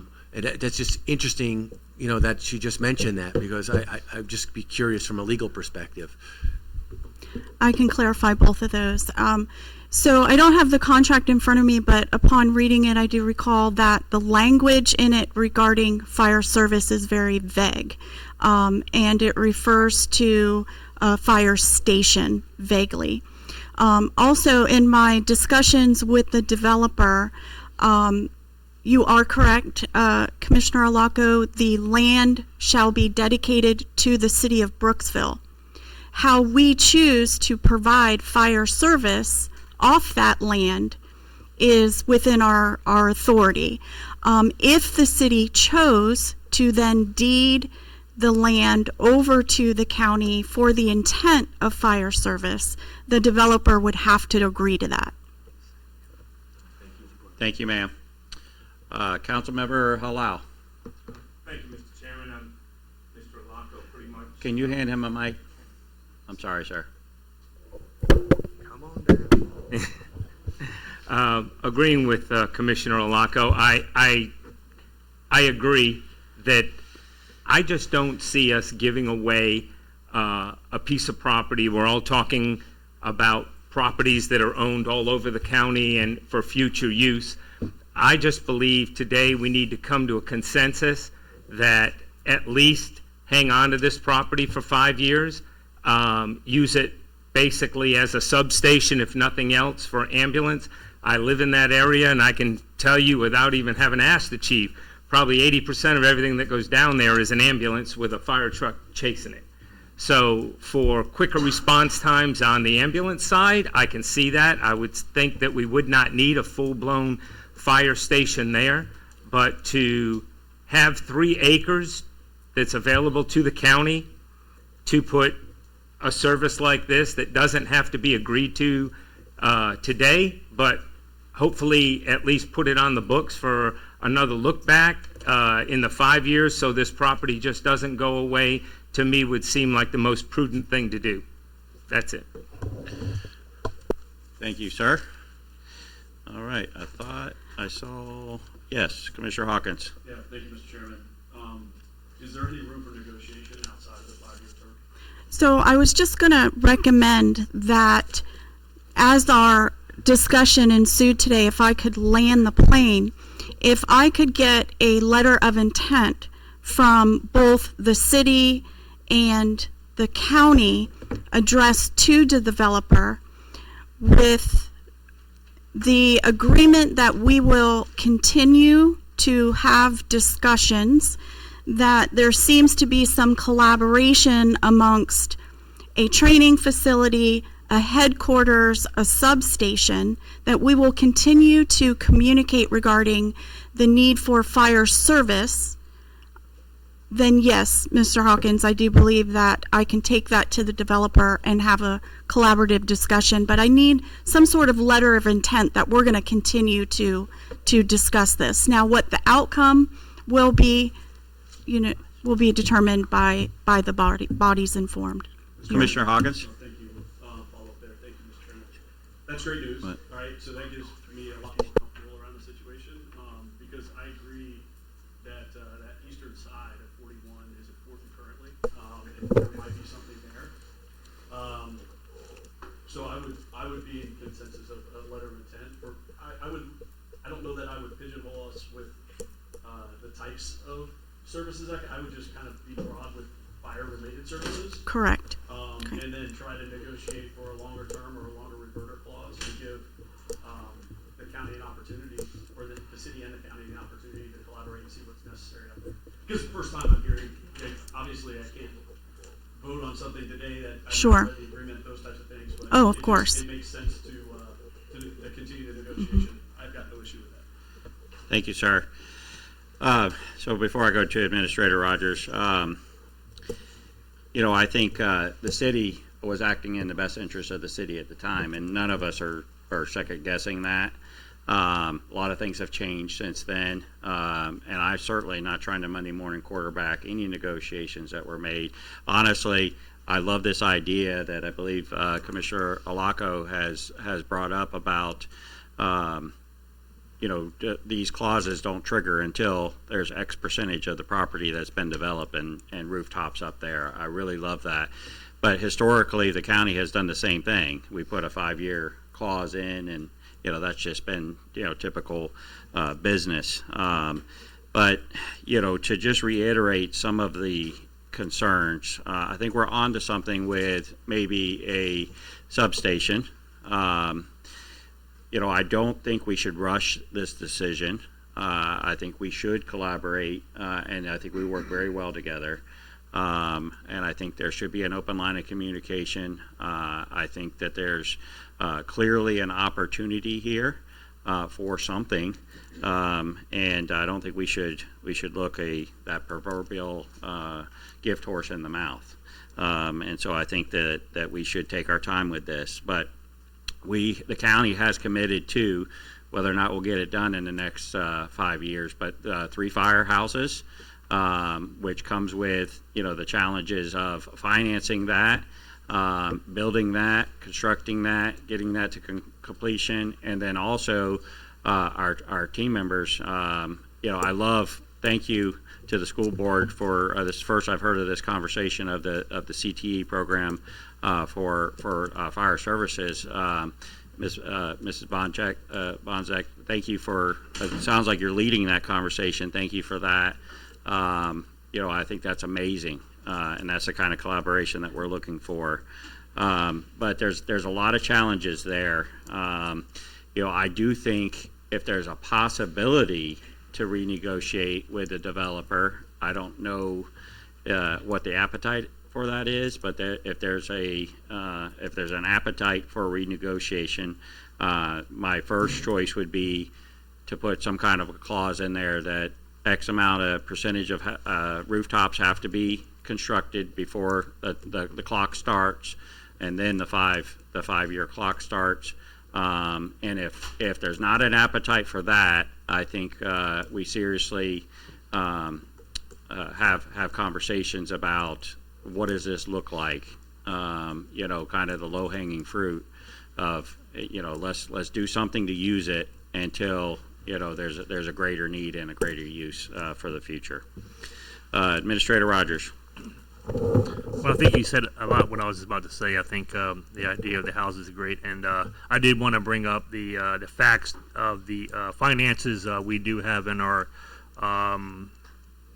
rates that we are completing and going to our board shortly, with the inclusion of the city of Brooksville area into our rates and our revised impact fee for the consolidation of these two fire services, with plans that'll be at our next board meeting. We don't have this in there, and we do have a really aggressive plan for, we do need to build fire stations, and at the current rates, there isn't a capital project on this site in the next 5 years, and I don't know how, maybe the board's decision, how you would prioritize something against these other areas which we shown that today where the development's at. And 14 doesn't have, you know, we still have the capacity, long-range plan to add more ambulances at 14 is our current plan. So obviously I think glad we're seeing that we don't need a full station there, but the other uses. But I do think you need to renegotiate. And then besides the financial part of the ability to do another project, but besides 3 full fire stations in the community in 5 years, I caution that we'll make that happen. But look forward to working together. If the board wants to have headquarters, is a great idea there, or some kind of other substation, potentially that's something we could do possibly. But. Thank you, sir. Anything further before we move forward? Nothing further. If I could just get consensus maybe for Mr. Rogers and I to work together on some sort of written documentation to provide to the developer with both bodies' intent for further discussion. You have mine. So I can give up. I mean, I can write a letter that's consensus of our board with some of Commissioner Locko and Campbell's concerns about that we'd like it to be based on rooftops, and also the 5-year term probably needs to change. So basically, it maybe 5 years starts after that or something, but we definitely need some terms for financials to be able to start building on that lot. So as long as the city is very clear that that lot wouldn't be anything on it for a good 5 years, could be start maybe after 5 years. It's a tough thing. Maybe some training thing we can try to find to do, but I don't think we can build in 5 years. Mayor Tanner. No, I was just gonna say I agree. I concur about the rooftop idea as well. I think that's something great that has been brought up as we've sat here today. In the back of my mind, I've been thinking about how we utilize that overall as a city moving forward if we're not currently. So, you know, a phenomenal idea. I would love to see something for the residents and the taxpayers on that land collaboratively from these two bodies within hopefully fire, EMS services, whether that is going to be a headquarters or a substation. I fully understand that it will likely not be a fire station, and that is just fine. So I appreciate the conversations, the collaboration, and Chairman Campbell was absolutely correct. When we negotiated this, a lot of things were different, and so that's why we needed to bring this today because of where we sit. And so I appreciate that from both bodies, and at least I am in concurrence, and I assume the rest of the board is as well. I see head nodding to the affirmative. Chief, anything further, sir? Mr. Rogers mentioned it.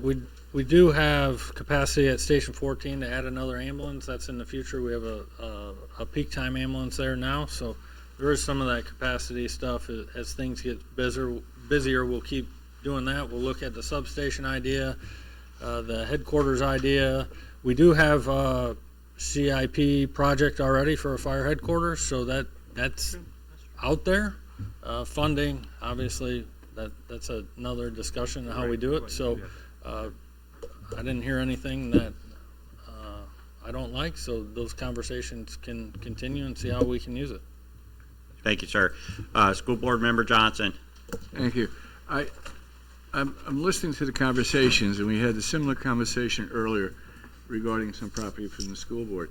I would like to see the county commission develop an ordinance where the set aside to go when a certain percentage of rooftops are built in any of these developments, that these types of projects are all incorporated and done, so it becomes standard in the planning and development of future communities. We can't undo what's already been done, but we can go forward and make it a condition of getting a master plan or plat together. I think that would solve a lot of the problems we have, a lot of the problems that you have, and a lot of problems potentially that the city has. If it comes up front that this is required, if you're going to do a development, you have to have a set aside. When you have so many certain percentage of rooftops, 5 years kick in and it reverts back. Thank you, sir. Any further questions, comments, concerns on item D1 before we move forward? All right, seeing none. Thank you so much, Chief. All right, D2. Okay. Next is city agenda item E2 and the county agenda item D2. This is a future development update, and I'm taking a little bit of a different approach on this year. What I wanted to show is the collaboration between the Department of Public Works for the city, as well as the city's Community Development Department. But in addition to that, how we provide services to the unincorporated areas within the county. So this first slide here shows the City of Brooksville jurisdictional boundaries. In the pink here, what you see is approximately 11 square miles. Now, it's no secret, we've talked about it all morning, how development is occurring. It's occurring countywide. And then on a little bit of a smaller scale, it is also occurring citywide. So you can see our jurisdictional boundaries are very jagged. There's a lot of enclaves. But this next slide has a blue overlay on it. And this blue overlay is the utilities for which the City of Brooksville provides outside of our jurisdictional boundaries. And this is what is referred to as our first right to serve area.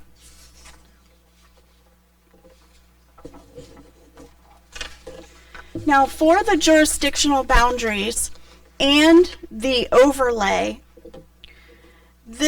how we determine the first right to serve area is the capacity and the proximity to parcels for our water mains, our sewer force mains, our gravity lines, and even our lift stations. So how close in proximity is our infrastructure to the parcels outside of the City of Brooksville jurisdictional boundaries? Now, Florida statute does provide for the first right of serve area to be charged a 25% surcharge on their utilities. In the City of Brooksville, we have roughly 13 developments that are in different phases of development. Just the various phases from discussion to construction. Some of these names are very familiar with all of you: Arden, Cascades, Liberty Landing, Majestic Oaks, Milkaway. These are all developments that have been being discussed for several years. And we roughly have 3,183 units within those 13 separate developments. Now, on the flip side of that, outside of the City of Brooksville boundaries, in our first right to serve area, we have roughly 9 additional developments, and these are signified by the color areas. This is Cobblestone Creek here. You can see that this is outside of the first right to serve area. There's roughly 1,788 units going in there. I can tell you it's on this map because there have been discussions about how Cobblestone can access into our infrastructure for first right to serve. And why are those discussions happening? Because it appears that our infrastructure may be in closest proximity to that development. Now, how that all pans out, time will tell. But with these 9 additional parcels in various phases itself, we have 3,538 units that we are working to provide capacity for. So we are currently in our wastewater treatment plant expansion of Cobb Road. That will be completed for engineering and design in June of 2026. And then we will move forward into construction and development.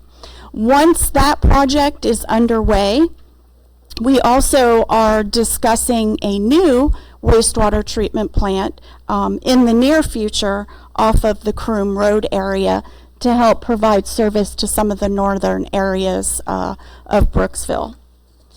And so with that, I do have with us today our Public Works and Utilities Director, Mr. Richard Weeks, as well as our Community Development Director, Mr. David Hanley. And they are here should the bodies have any particular questions about the growth within the city of Brooksville or within the first right to serve area. Thank you, ma'am. Any questions, comments, or concerns? Commissioner Locko. The pink area is currently the city of Brooksville? Yes, sir, that is correct. That is our jurisdictional city boundaries, roughly 11 miles. I guess my question is, as you're looking to potentially expand your utilities service, is there any discussion to actually like smooth out and get rid of the enclaves that are all over the place? Yes, that's referred to as annexation. Yes. And we have just hired an annexation specialist to help smooth out some of those enclaves. Now, this is a voluntary annexation process, and so the residents, of course, have to be willing. The benefit to the resident right off the bat is the 25% surcharge would go away. Right. Now, the challenge with that is the city and the county do have different taxes, and so we have to look at each parcel individually and have one-on-one consultation as to whether or not that resident would be willing to annex into the city and pay whatever the taxes are for that particular parcel. Okay. So yes, there is discussions. Thank you. That's a great you. question. Thank you, ma'am.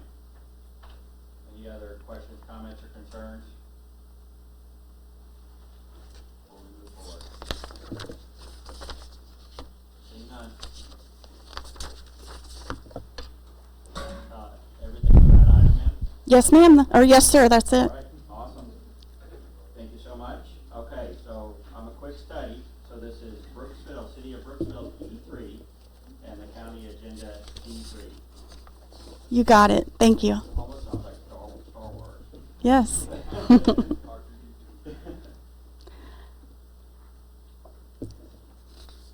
So this is a short update. Oh, sorry. Is there a reason that the city limit lines are not broader and that they're just following these particular types of parcels? I mean, it would make sense to do a broader array now as you get those opportunities rather than continue to expand. Is there something that prevents you guys from doing that? There's nothing that prevents us. We do have an internal, let's call it an internal strategic plan based on feedback that we have received from our governing council as to where they would like to see the jurisdictional boundaries. However, in order to accomplish that, we have to annex contiguously from our current boundary, whether we're moving up north or south or east or west. So it's a very slow process. It would take many, many years to get to, a really nice, pretty square, per se. But there's internal strategy. And, Mr. Rogers and I have talked about that. We're playing a little bit of Monopoly between the two of us, and he's buying parcels in the city of Brooksville and taking them out of our tax roll, and I'm telling them we're going to annex some, and we're just having fun about it. But it does take a long time. No, not yet. Correct. But we can't change our boundaries without annexing them first. Yeah. Good question. I think Mr. Rogers might want to roll the dice here. I mean, just to clear, there's no monopoly. You can annex everything you want. We'll go with the city taking. We'll go with the city taking all those properties and the utilities and the roads and everything with them. If there's I know it. you're welcome, Yes. you're welcome to them. But yes. Thank you so much. But everybody wants to be in the city, right? So everybody desires to be in the city of Brooksville, just like the fire headquarters, right? And so the They fire do. headquarters is planned to be in the city one day, right? And so everybody wants to be in the city. So your success is also your problem. So yes. Yeah, that is very true. Yes. Thank you, Mr. Rogers. So I guess the most important question is, what monopoly piece are you? Mayor Tanner. I was just going to say I love all the love for the city of Brooksville. I'm glad we got that on the record, because I'm going to use we'll take the roads, the whatever. I mean, I can say since I've been,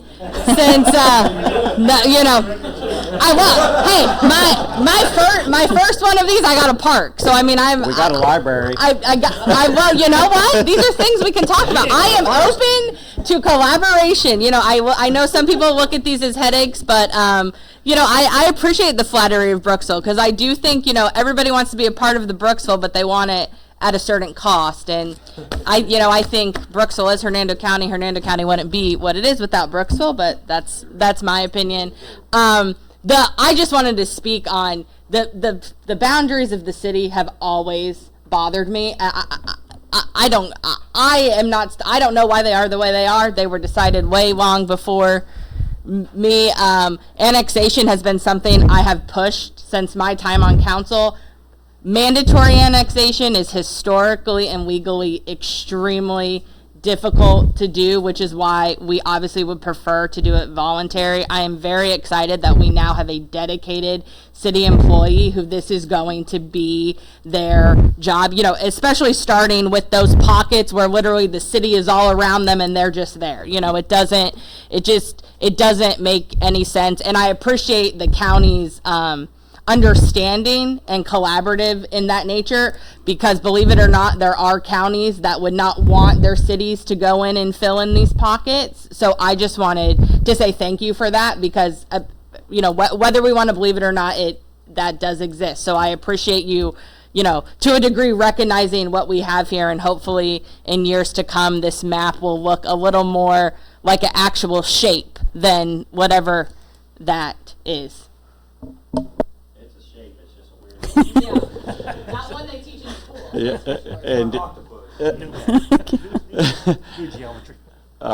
Commissioner Hawkins. Yeah, to that point, Mayor Tanner, what you said earlier in regards to the type of developments that are coming into Hernando County, I can tell you, rest assured, that since I've been on the board over the last 3 years, we've basically put development on its head and what we're requiring these developers to do. The majority of the things that you're seeing currently were previous to this board, and are much further back than the majority of people that are sitting here today. If I'm the city of Brooksville, I'm looking at this as an opportunity to actually protect that charter, right? As an opportunity for the residents. And, I don't know if it's something as easy as a referendum on a ballot. I don't know. But, it would make a lot of sense for you to protect that integrity, protect the charm of Brooksville by expanding those areas and, looking at what the future might be 20, 25 years from now, not what the tax revenue is today, if that makes sense. Can I respond to that, Chairman?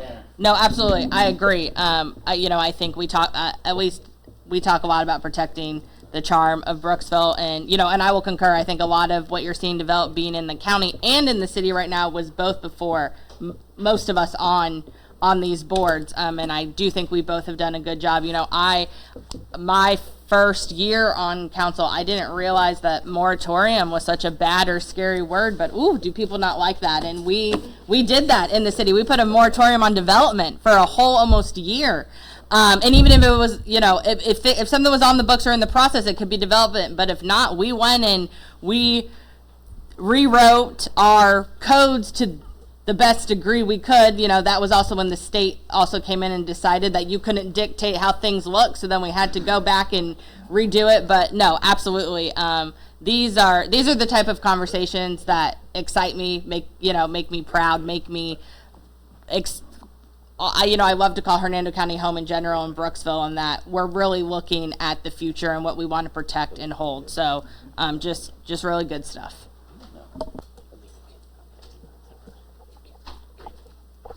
Okay. Thank you, ma'am.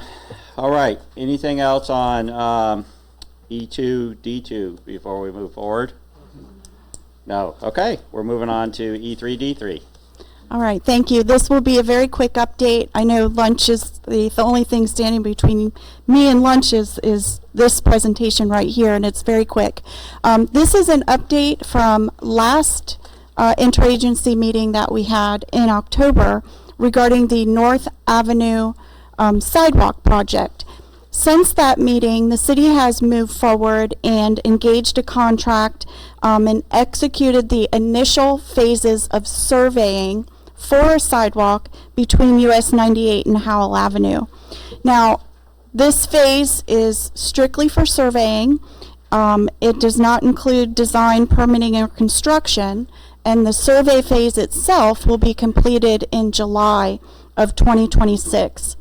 Now, as we move forward, once the survey is done to pursue funding for the design and construction of the sidewalk, we are looking for 2 letters of support, so that when we apply for grants and appropriations, which we did submit up to this point, these letters of support will piggyback along with those grants and appropriations. So I'm going to ask Superintendent Mr. Pinder for a letter of support of the North Avenue Sidewalk Project to help with the funding avenues that we're seeking.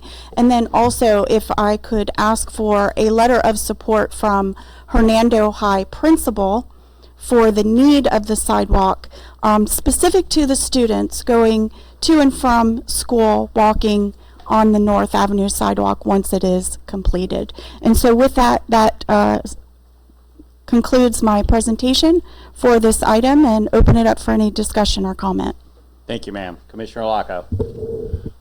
You didn't mention it, but I would think it would be appropriate for you to also request a letter from the Hernando Citrus MPO, which includes the city of Brooksville.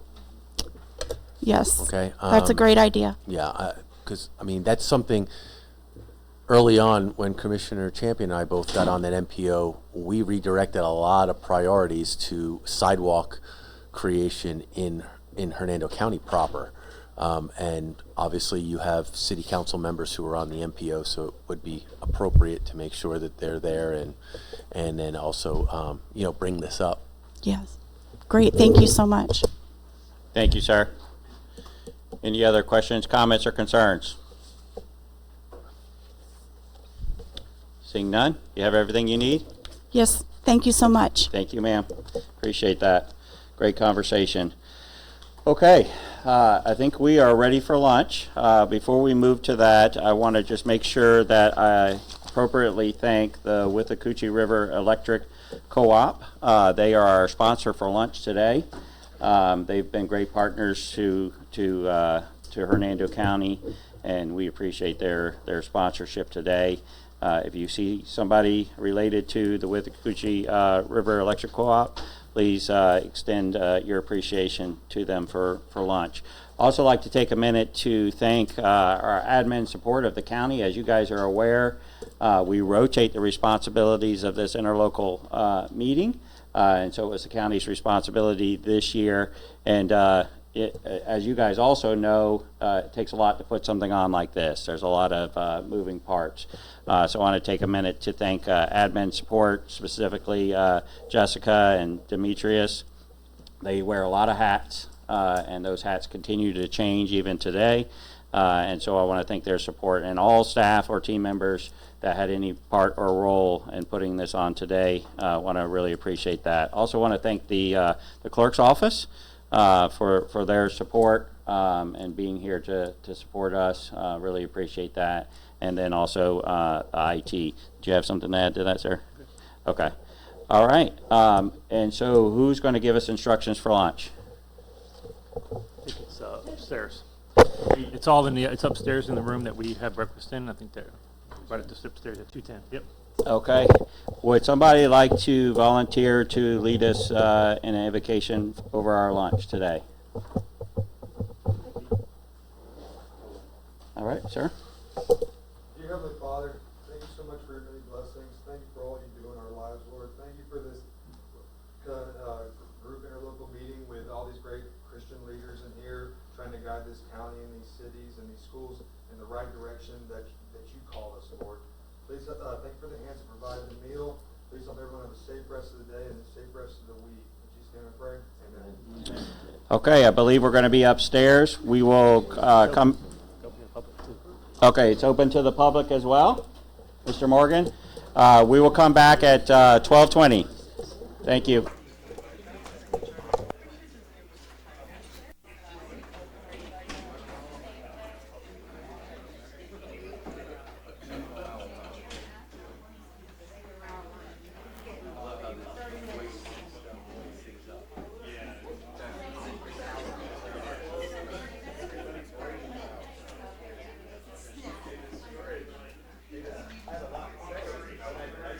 City of Brooksville coming in hot.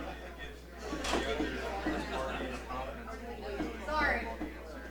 I love it. Not sorry. I love it. Don't apologize. I love it.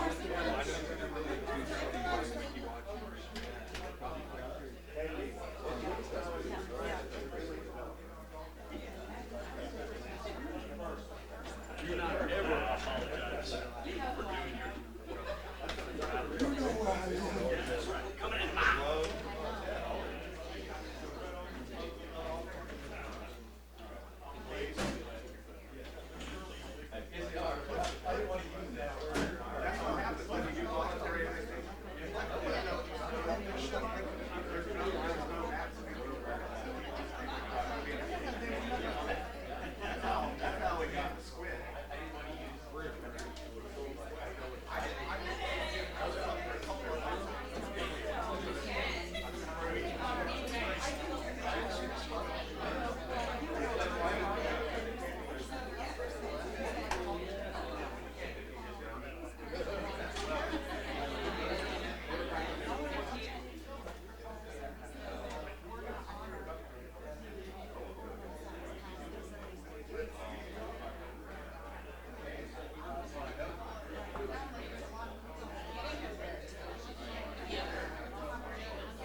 No, I'm talking about at Wellington. Yeah, you're speaking at Wellington. You didn't know that? Oh, this? Oh, yeah, yeah, this. Yeah. For the presenters, or, yeah, I'm Correct. okay to put this on there? It's the university's. Okay, oh, okay. Let me know what I'm talking about. Okay. Or give me the part, send it on.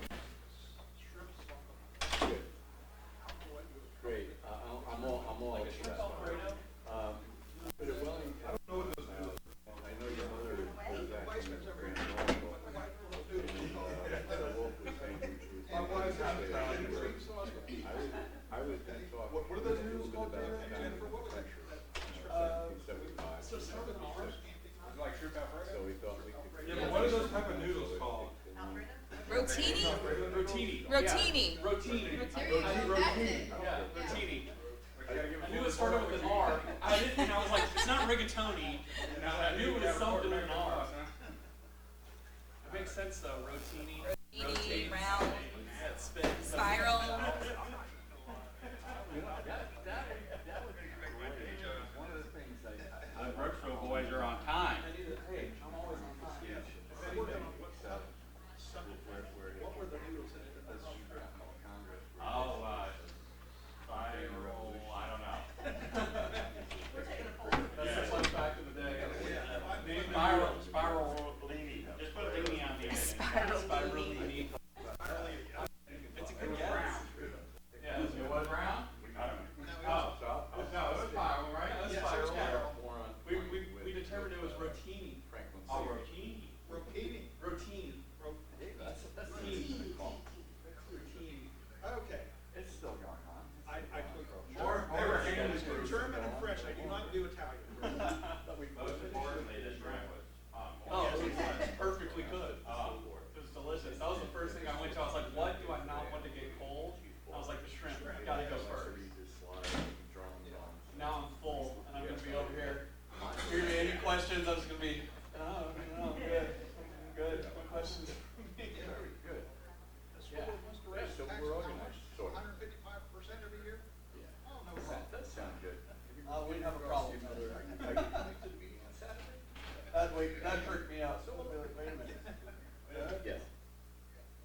you're seeing yourself in that situation. So it clicks, but after a long, cold winter, not getting to maybe even a night pool, I think we expect that they kind of forget at first.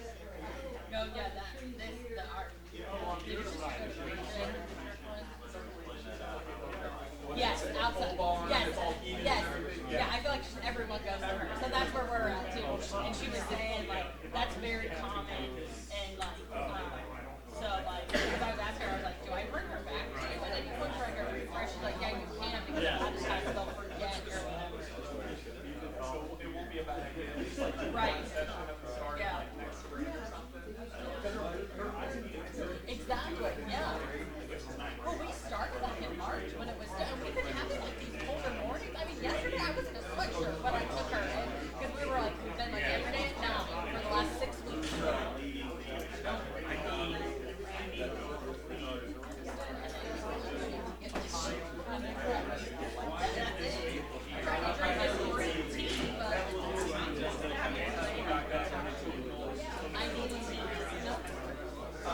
I need a Comptroller. Yes. I might be. I need like a wall styrofoam. Oh, that thing Coke Zero. That would set me. Right. Walk us through it? Yeah. Oh, okay. It don't affect me. I figure you Coke Zero right there. And then you know that people have to frustrated. Yeah. Just like that's good. That's good. It affects everybody. Yep. Right, all the time. Yeah. But I think it's Oh, yeah, two. Yes, two. Oh, which one? Yeah, let me make sure.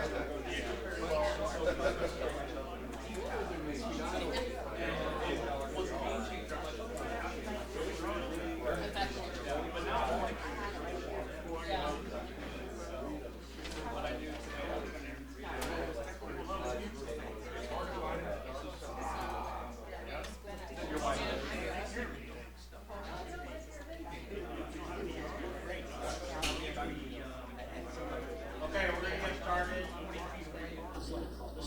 Madam Clerk, we're good? Okay. All right, we are reconvening. It's 12:35, and we are on item G, I believe, unless you have another item letter. I'll turn it over to Hernando County School Superintendent Ray Pender. And I'm going to turn it over to Brian Reagan. Brian Reagan is our director of facilities, and he's going to talk a little bit about our expansion projects and an update on where we are with those. Thank you, sir. Good afternoon, everyone.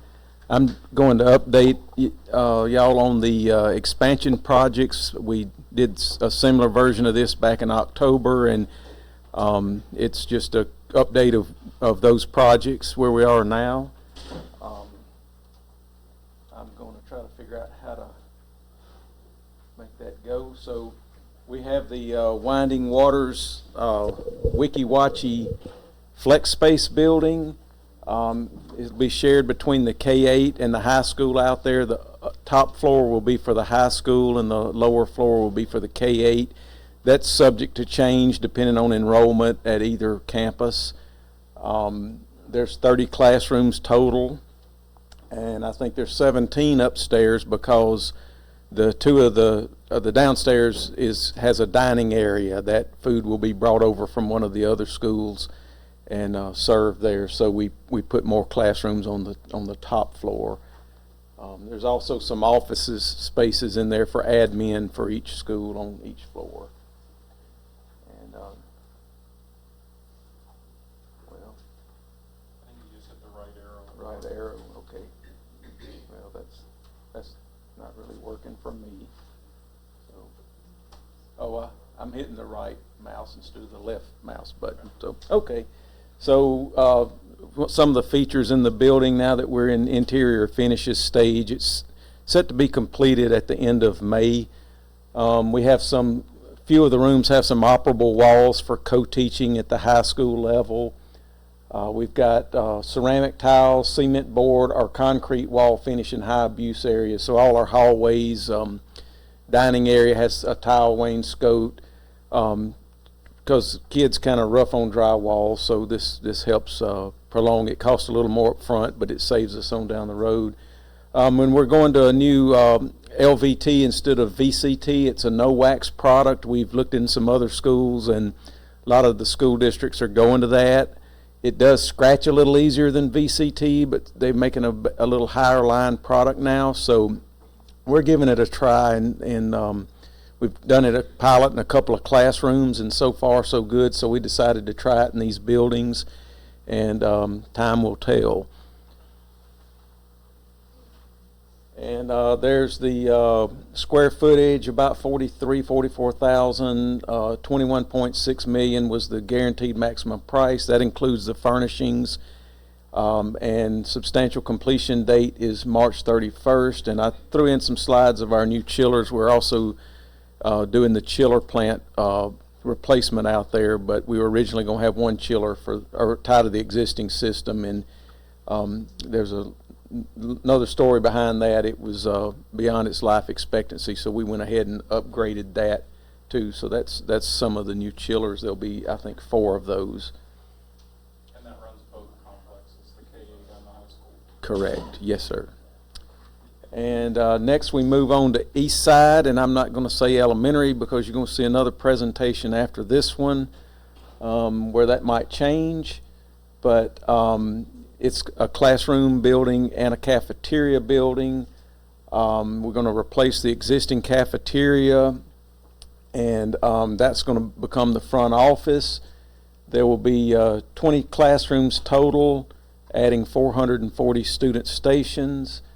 And the cafeteria is going to be constructed to meet the EHPA, the hurricane shelter requirements. So we'll now have a hurricane shelter on the east side of the county, and the county is helping us with those funds. We thank you for that, and that's going to be a benefit to our residents. We'll have new covered pavilion to replace one was torn down for the construction, and play courts.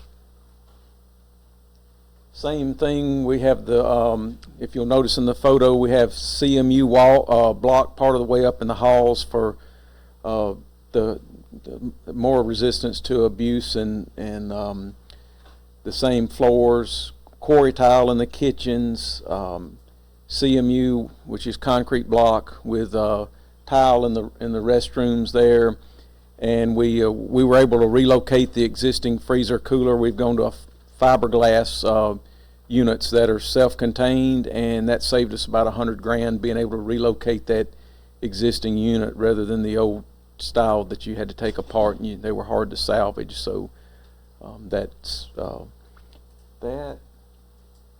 And it's there's the square footages, about $27 million, and substantial completion date on the cafeteria is June the 1st.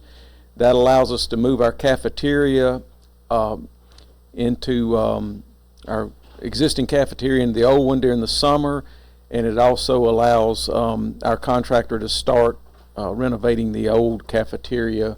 And the classroom is substantially complete, is set for July 1st, which will allow us time to get everything lined up before school starts. And I would add that those numbers do include the desk and all that stuff. And the last of our expansion is the existing cafeteria building in the existing office. We will take the office. It'll be right-sized is the word I use for the new student population. There's going to be a lot more students there, so we need more staff, and the existing one's pretty small.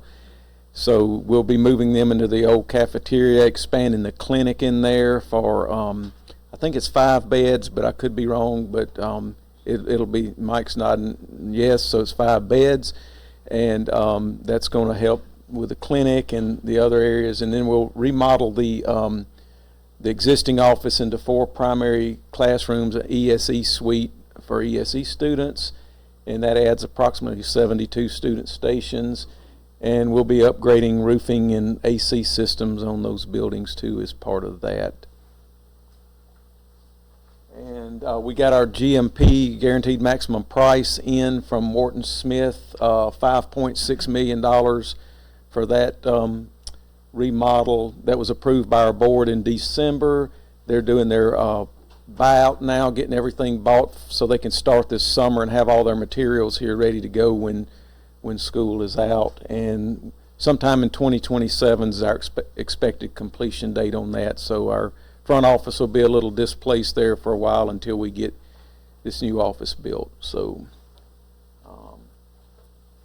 and we put a pause on phase 2 per our board directions. So y'all had seen phase 2 before, and we had a phase 3 and 3A or B or something like that. But anyway, that's all I had. If there's any questions, I'd be happy to answer or try to.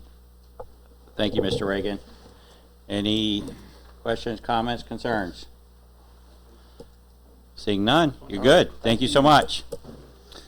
All right, we are on to item G2. Mr. Pender?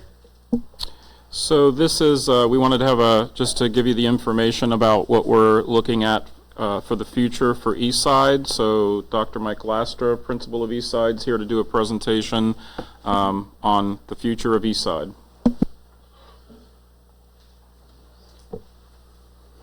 All right, good afternoon, everyone. As Mr. Pinder said, I'm Dr. Mike Lastra, the proud principal of Eastside Elementary. I know we hosted the county commissioners last year during one of our hurricane things, so I know a lot of people in the room.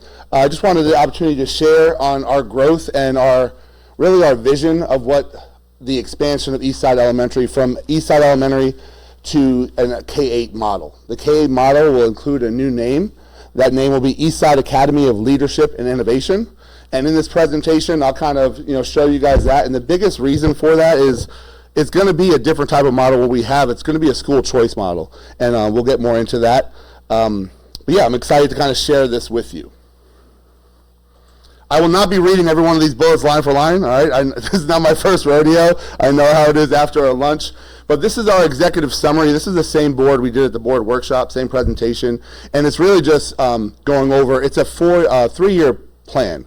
All right, so we're going to start with 6th grade, phase in 7th the year after, and by year 3, we will have all 3 grade levels. The biggest thing I wanted to kind of share with you guys is the transition and the rationale of why we do this transition. As you guys know, Eastside Elementary is in the Brooksville area, but it's more Ridge Manor. A lot of our students travel quite a distance to go to middle school. And what happens is a lot of times those students choose other options for middle school, and we've seen the data to prove that. So one of the things I said when we were problem solving is if we were allowed to keep some of our students and have that option, I believe a lot of our families would stay.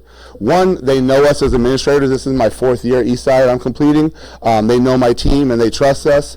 And 2, the nationwide data for K-8 show that they're actually more successful. A lot of times when you have all these 5th graders, they go to all these different elementary schools and then they kind of converge into one middle school. It's a little chaotic at first till they get settled down. You have that learning loss. And the models show that there is less learning loss when you have a K-8 model. And especially on the side of this side of town, right? Some of those families, Parrott Middle School is doing amazing things. They've improved their school grade by the DOE standards. But even with those amazing things, it's still a very long drive for some of our families that live near Webster, some of our families that live in Dade City to drive all the way to Parrott Middle School. So we wanted to give them another option with that as well. And the biggest thing is, all the schools on this side of town, we're all Leopard Pride, we're all purple and gold, and we wanted to keep that identity while making it a K-8 so that they can go up through us and work through us and stay in purple and gold, and then feed directly into Hernando High School, and then also directly into the programs that Hernando High School offers. So that's one of my biggest goals, is to kind of show you guys what's going to set us apart is going to be those programs. So the biggest thing we have, and we all know this is the era of school choice, we want parents to know why to choose Eastside.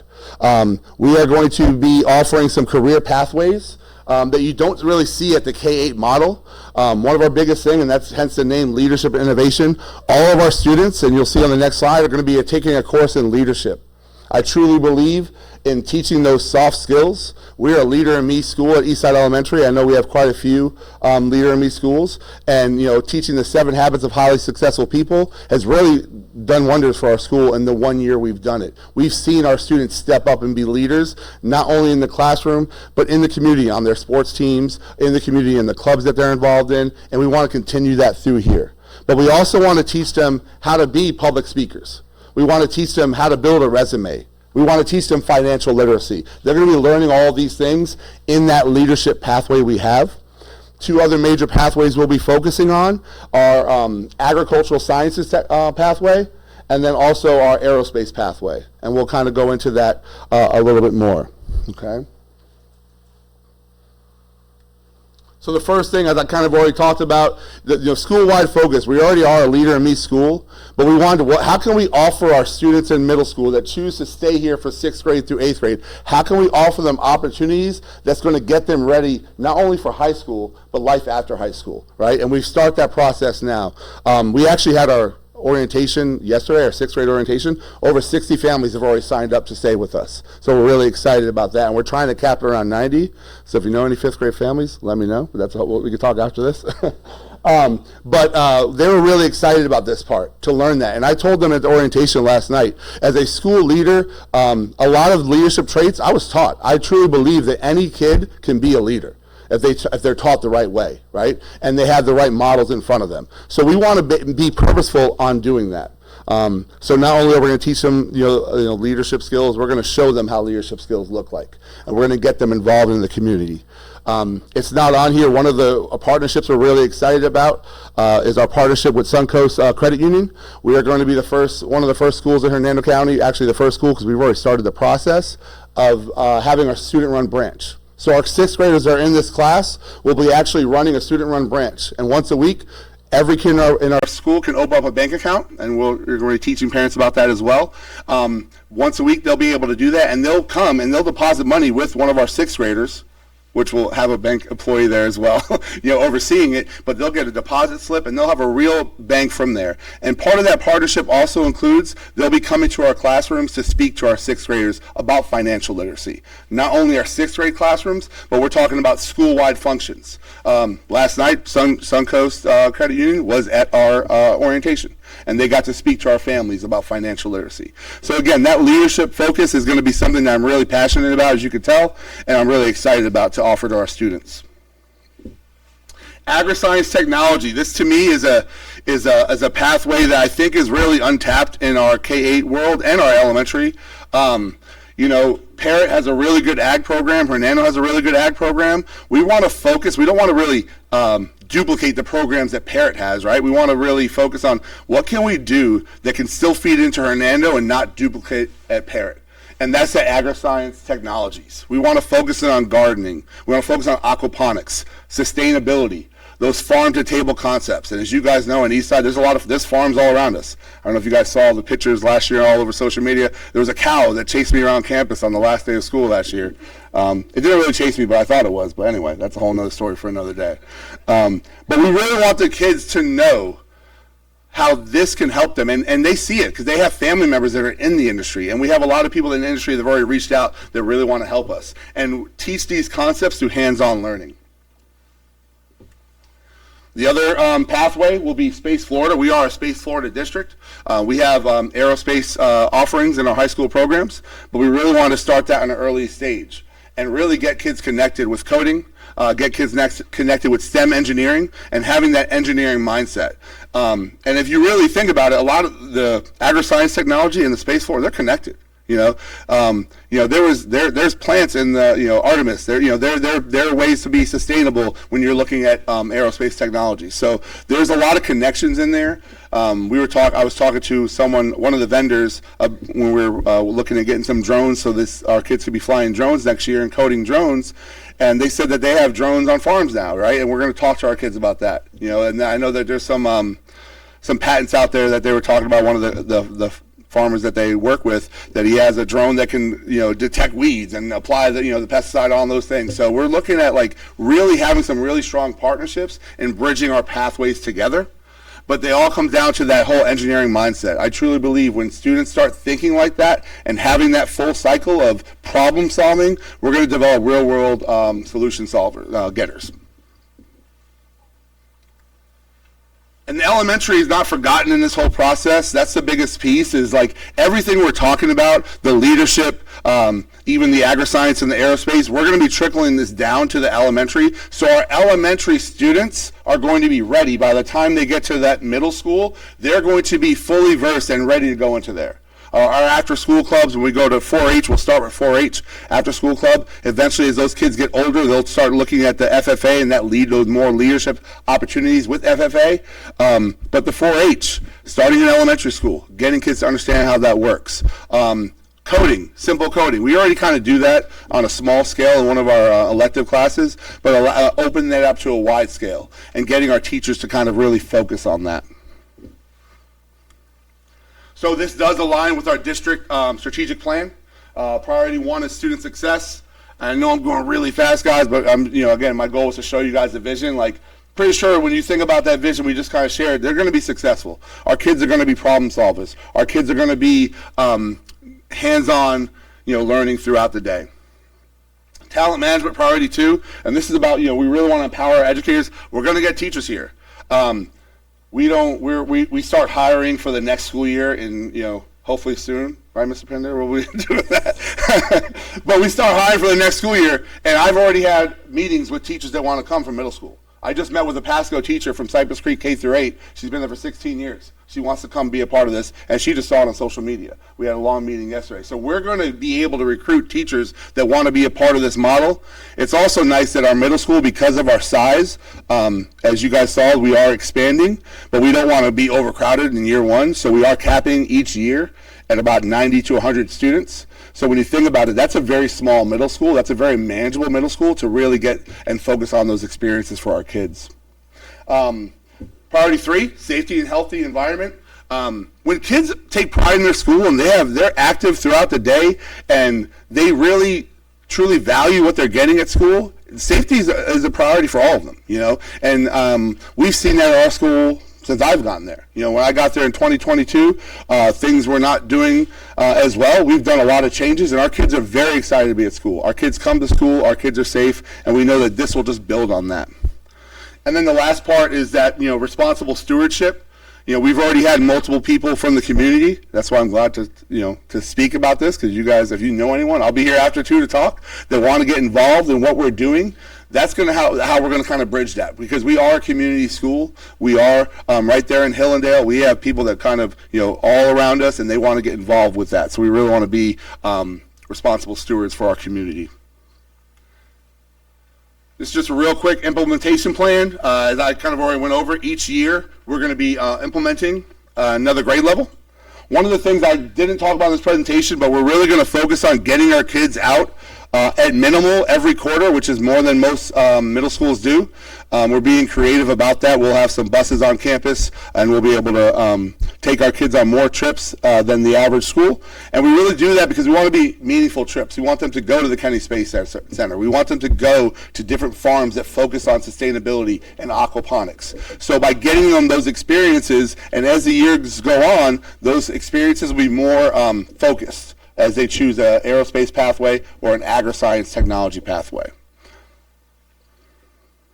So by the last year, we anticipate by year 3, 28, 29, to be at 10,080. That's still a couple hundred under our capacity of the new build. So we're still not going to be overcrowding our school by the end of the year. And that seems like a lot, but that's, I've always said, because I know there's always been ideas, hey, we should have a K-8 in the Brooksville side of town. And I always say, I've been in Brooksville as a Brooksville administrator for the last 11 years, and I don't think a school with 1,500 kids at K-8 was going to work out in Brooksville. I don't. Our kids want to be involved with those students. So this is not a huge K-8, which is really nice and really manageable by the end of the year 3.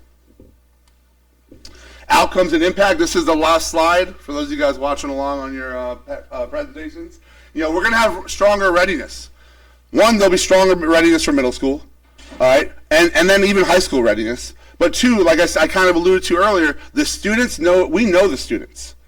I know that kid that struggled since first grade. I know his struggles, but I also know his strengths. And we could build on those strengths as administrators and teachers.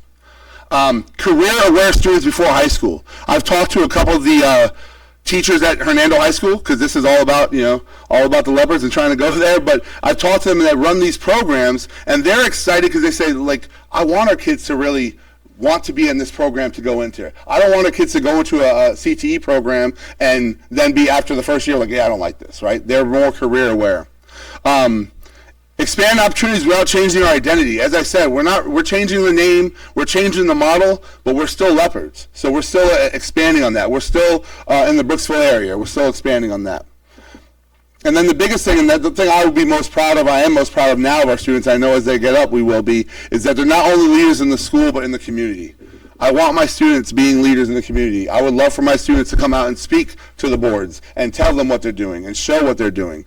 When we talk about the agricultural technology, I've already talked to someone that's going to be running one of our after-school programs. I want our kids in the local farmers market selling products that they're growing, that they're farming. Right? That the crops that they make with the microgreens and things like that. So I want our kids to be leaders and to be known in there.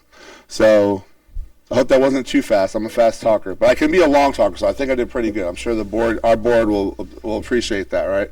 So that's all I had. I don't have a cool ending slide or anything like that. So you just got a black screen. So Thank you, sir. Thank you. Huh? Mr. Lasko, let me just start off by saying that you're an amazing guy. Thank you. I'm friends with one of the teachers that you have at your school.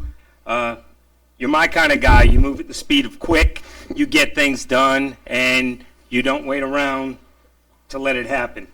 Thank you. I love the crazy things that you do with your students. I saw some of the annex you got up on the roof. Yeah, you're going to commit suicide up there.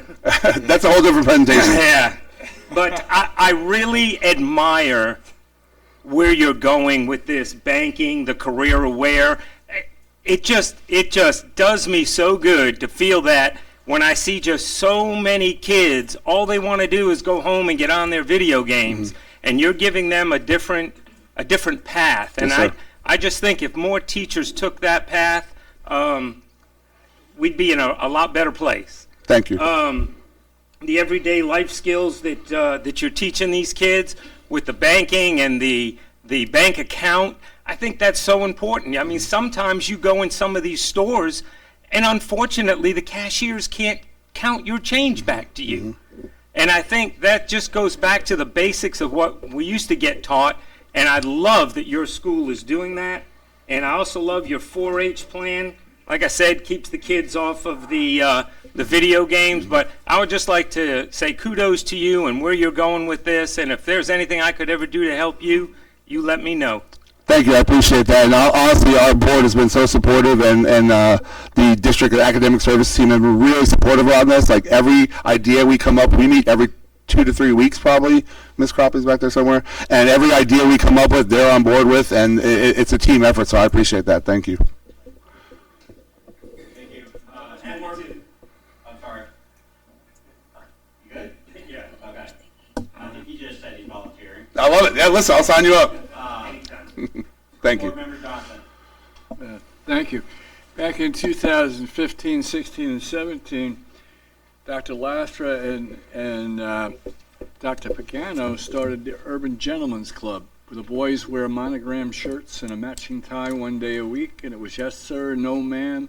They opened the doors, took the trays from the girls, and it was a leading ladies club. They were the pioneers of that in our district, and it had a profound effect. I did a study on Pine Grove, which at the time had a hydroponics garden growing, and they were raising 1,200 heads of lettuce every 7 weeks. They were the only certified farm in a school in the state of Florida at the time. That program, the Gentlemen's Clubs, reduced behavioral incidents at that time by 62% at no cost to the school district. He's a pioneer. He's a great innovator. He's a shining star of the school district. That's all I wanted to say. Thank you. Thank you, sir. Superintendent Pender.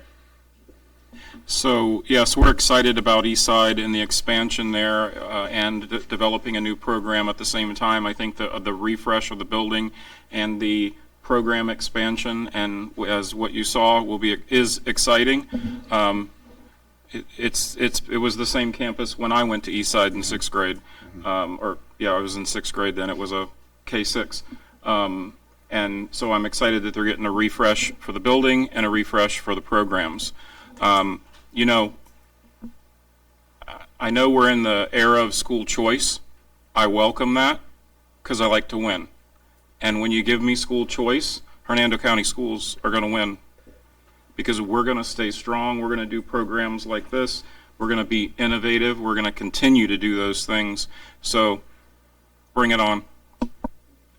Man, he's putting me up. I'm ready. Perfect. Love it. Love it. Dr. Lasher, thank you for the presentation. Councilmember Halal stole a little bit of my thunder, but I'm going to continue the thunder because we have a lot of great educators in Hernando County. Sure do. We don't get enough opportunities, or maybe I don't take enough opportunities, I'll say it that way, to show my appreciation for the people that are in the trenches getting it done. So I appreciate what you do. It's noticed. Your leadership, your passion is evident in everything you do.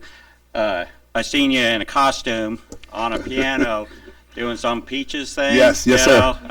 Must have been a big movie or something. Yeah, Mario Brothers. But the kids are eating it up, but you're having fun doing it too. Yes, sir. And so I think that's just absolutely amazing. It is evident that you love what you do. Thank you. I appreciated that you highlighted how long you've been in the Brooksville area, administrating and teaching in the Brooksville area. Mm-hmm. Immense value to that. Mm-hmm. You mentioned that, some of your students you've seen from, first grade all the way through, and now you're going to have the opportunity to see them through to 8th grade. Yes, sir. And that's amazing. I couldn't be more excited about Eastside Academy of Leadership and Innovation. Couldn't be more excited about that. I think that's a giant step in the right direction. I definitely agree with what Mr. Pender's saying. You need something that attracts students, and this is going to be that honey that attracts students. Yes, sir. People are going to want to be involved in what you're doing there and what your team is doing there. I also loved what you said about leadership, and obviously it's in the name, and it's obviously you have the leader in me already going there. I've had the privilege and the opportunity to work in different capacities over the years and different student and youth programs and student ministry at our church and whatnot. And, one of the things that I always try to impress on students and young people is the lead now, which you're focusing on as well. Lead now, because whether they know it or not, they're all leaders. Are they making positive leadership, or are they doing negative leadership? Yep. Obviously we want them to choose positive leadership, but they're all leading in some way, shape, or form. They're all influencing others in some way, shape, or form. So giving them the tools necessary to take that. I love that you mentioned, we all have, obviously, our weaknesses get pointed out a lot, right? Especially as politicians. I like to say public servants, but they point out our weaknesses, and we all have them, and it's good to identify those. But for especially young people, to focus on their strengths. Absolutely. And encourage them to lean into those strengths, and giving them the tools necessary to do that. I think that's a huge win. I love the agri-science. I think that's amazing. One thing I wanted to mention, and I know you guys have lots of resources already, amazing people within the school district, but I just wanted to throw an idea out there. If you're not already doing it, we have a great resource in UF IFAS. They have an office in right here on Spring Hill Drive. Okay. I think that would be a great resource for you. All right, perfect. For that program. So if you haven't already plugged into that, I would encourage you to do that. We will definitely do that. Yeah. Obviously, the aerospace, and the whole space in Florida and the whole space industry, I'm almost 50 years old. and I was enthralled by what was happening with, Artemis 2 and, everything that was happening. And I was glued to the TV as they were, entering back. And it just amazing. I had the opportunity, my grandparents lived on the Space Coast, right on the Indian River there.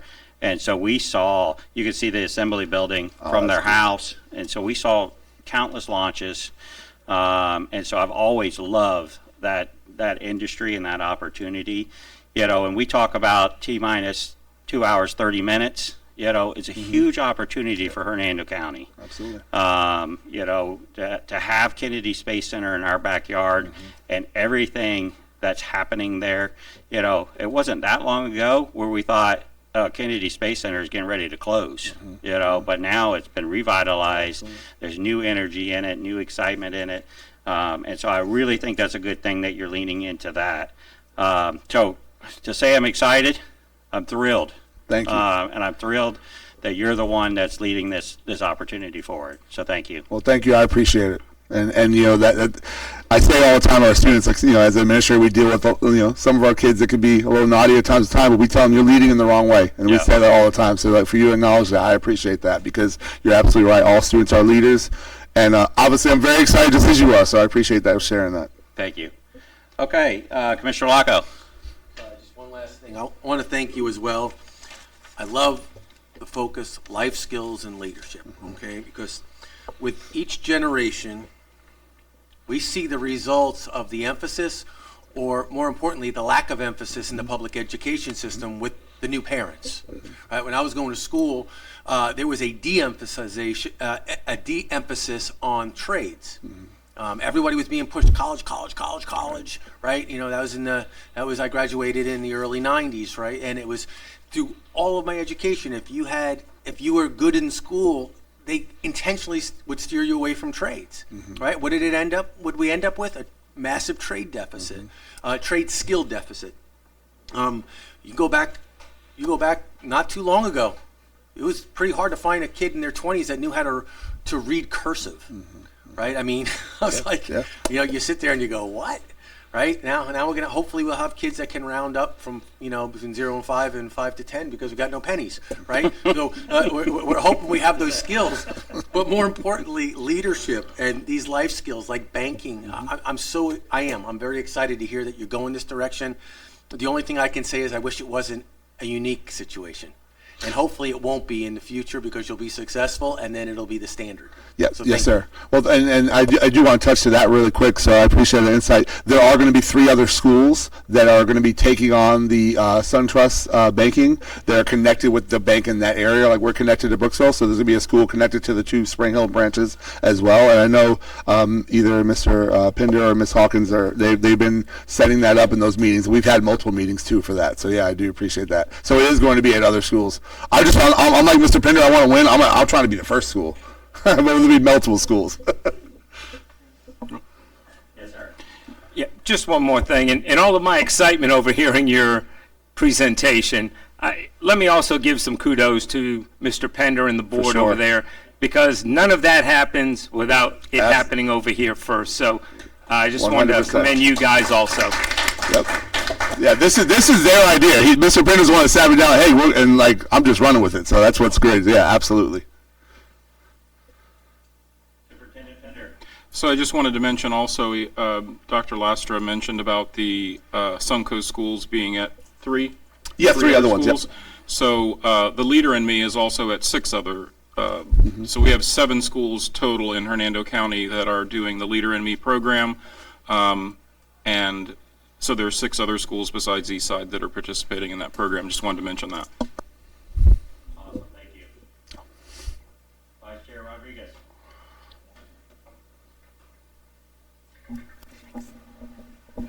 So fun fact, the other day, he was bleeding on his arm. We had to get a Band-Aid, and he was bleeding purple and gold. I was like, what? Yeah. So I wanted to say, when it comes to trades, Mr. Locko, you're completely right. When we went to school, it was college all the way, and trades weren't even thought of. So I think now where we're at, us owning a collision and auto repair facility, back in the day, there was so many there were so many technicians you could get, and now they're nil to none. So it's really sad when you see the collision industry or mechanic skills and any of the above, that you just cannot find help, and it's a real struggle as a business owner.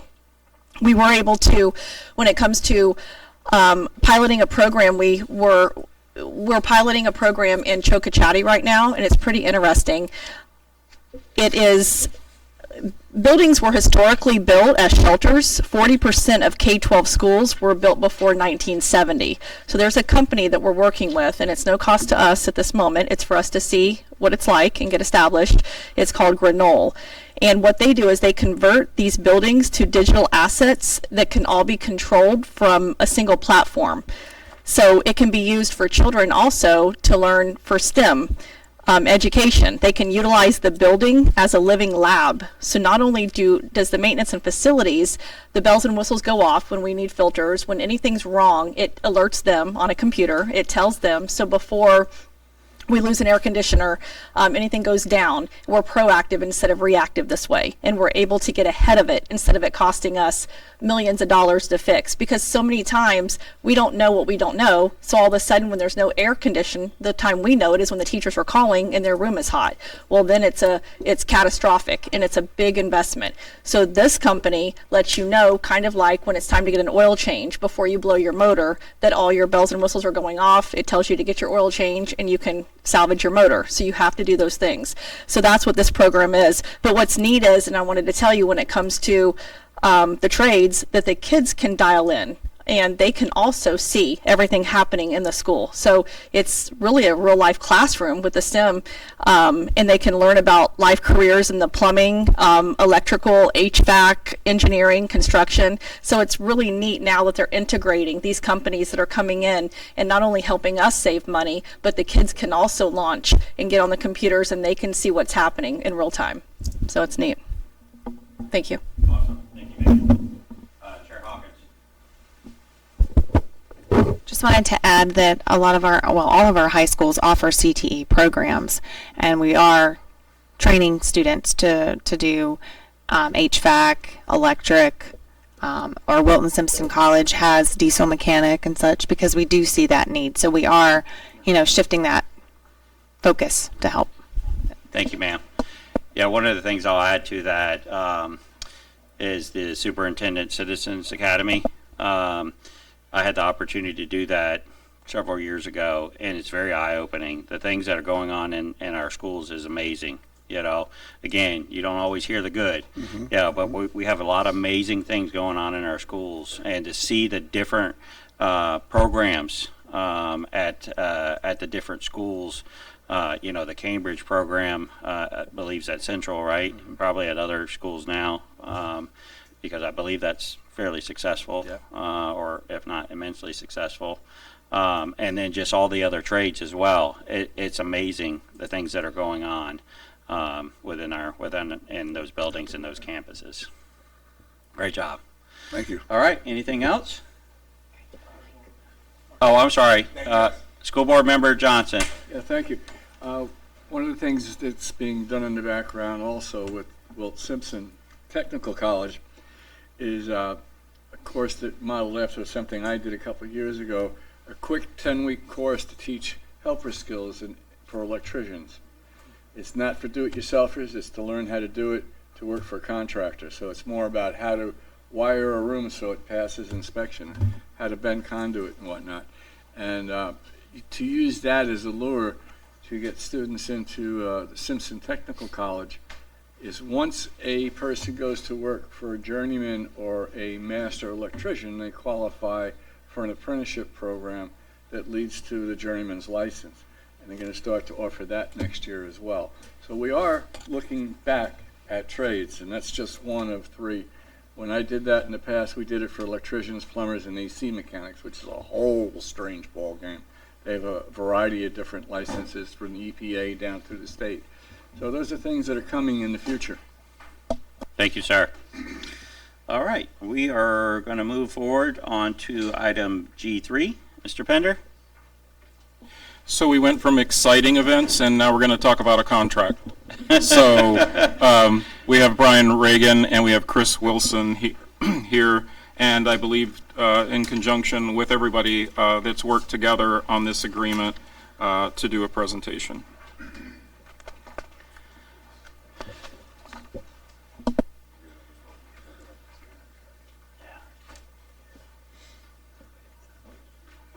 Good afternoon, everybody. I think this is exciting, actually. Sorry, Mr. Pinder. This is very exciting, yes. I think this is the fourth time we've come before you with this update. And if you'll recall, in October, we brought you a very detailed presentation on the interlocal agreement between the three parties that are sitting here before us. And we were pleased. The only comment we really received was the makeup of the working group and when, or the oversight committee, and when you guys wanted to meet. And so we have taken that into consideration. We have finalized the document down to one little thing that we're working on with the city, but we'll get that done shortly. And I understand the county's good with it at this point. And so our next steps would be to bring this back to all of you for a formal approval. Should be great. And just to show, if you go back, just to show, originally we had in there an oversight committee where it was more of a condensed group of a few people from each of the entities, and then we had a specific date to meet. And we heard loud and clear from you guys that you wanted this meeting with all of you here. And then we have the flexibility to have you April, May, or June, and here we are in April, or you can call a meeting as you need. So we kind of built in the flexibility and made sure that the oversight committee was this group. And so with that, that's our update. We've been working, it's been a great relationship with both city staff and the county staff as we've worked through this. Happy to answer questions and happy that it was brief, that we're discussing about a contract. Thank you, sir. My pleasure. All right. I don't see any lights on. There's no name tags up. All right. Thank you, sir. Appreciate that. My pleasure. Thank you all very much. My pleasure. See? Okay. We're going to move on to item G4. Mr. Pender. So this is just a topic that Ms. Bonzik wanted to bring up, so I'll let her talk about it. And I just wanted to bring it up because I want to see if Mr. Pinder and City Manager can discuss the agreement for the use of the softball fields at Tom Varn Park and bring a new agreement to both our boards to consider. So that was all. That's all I wanted.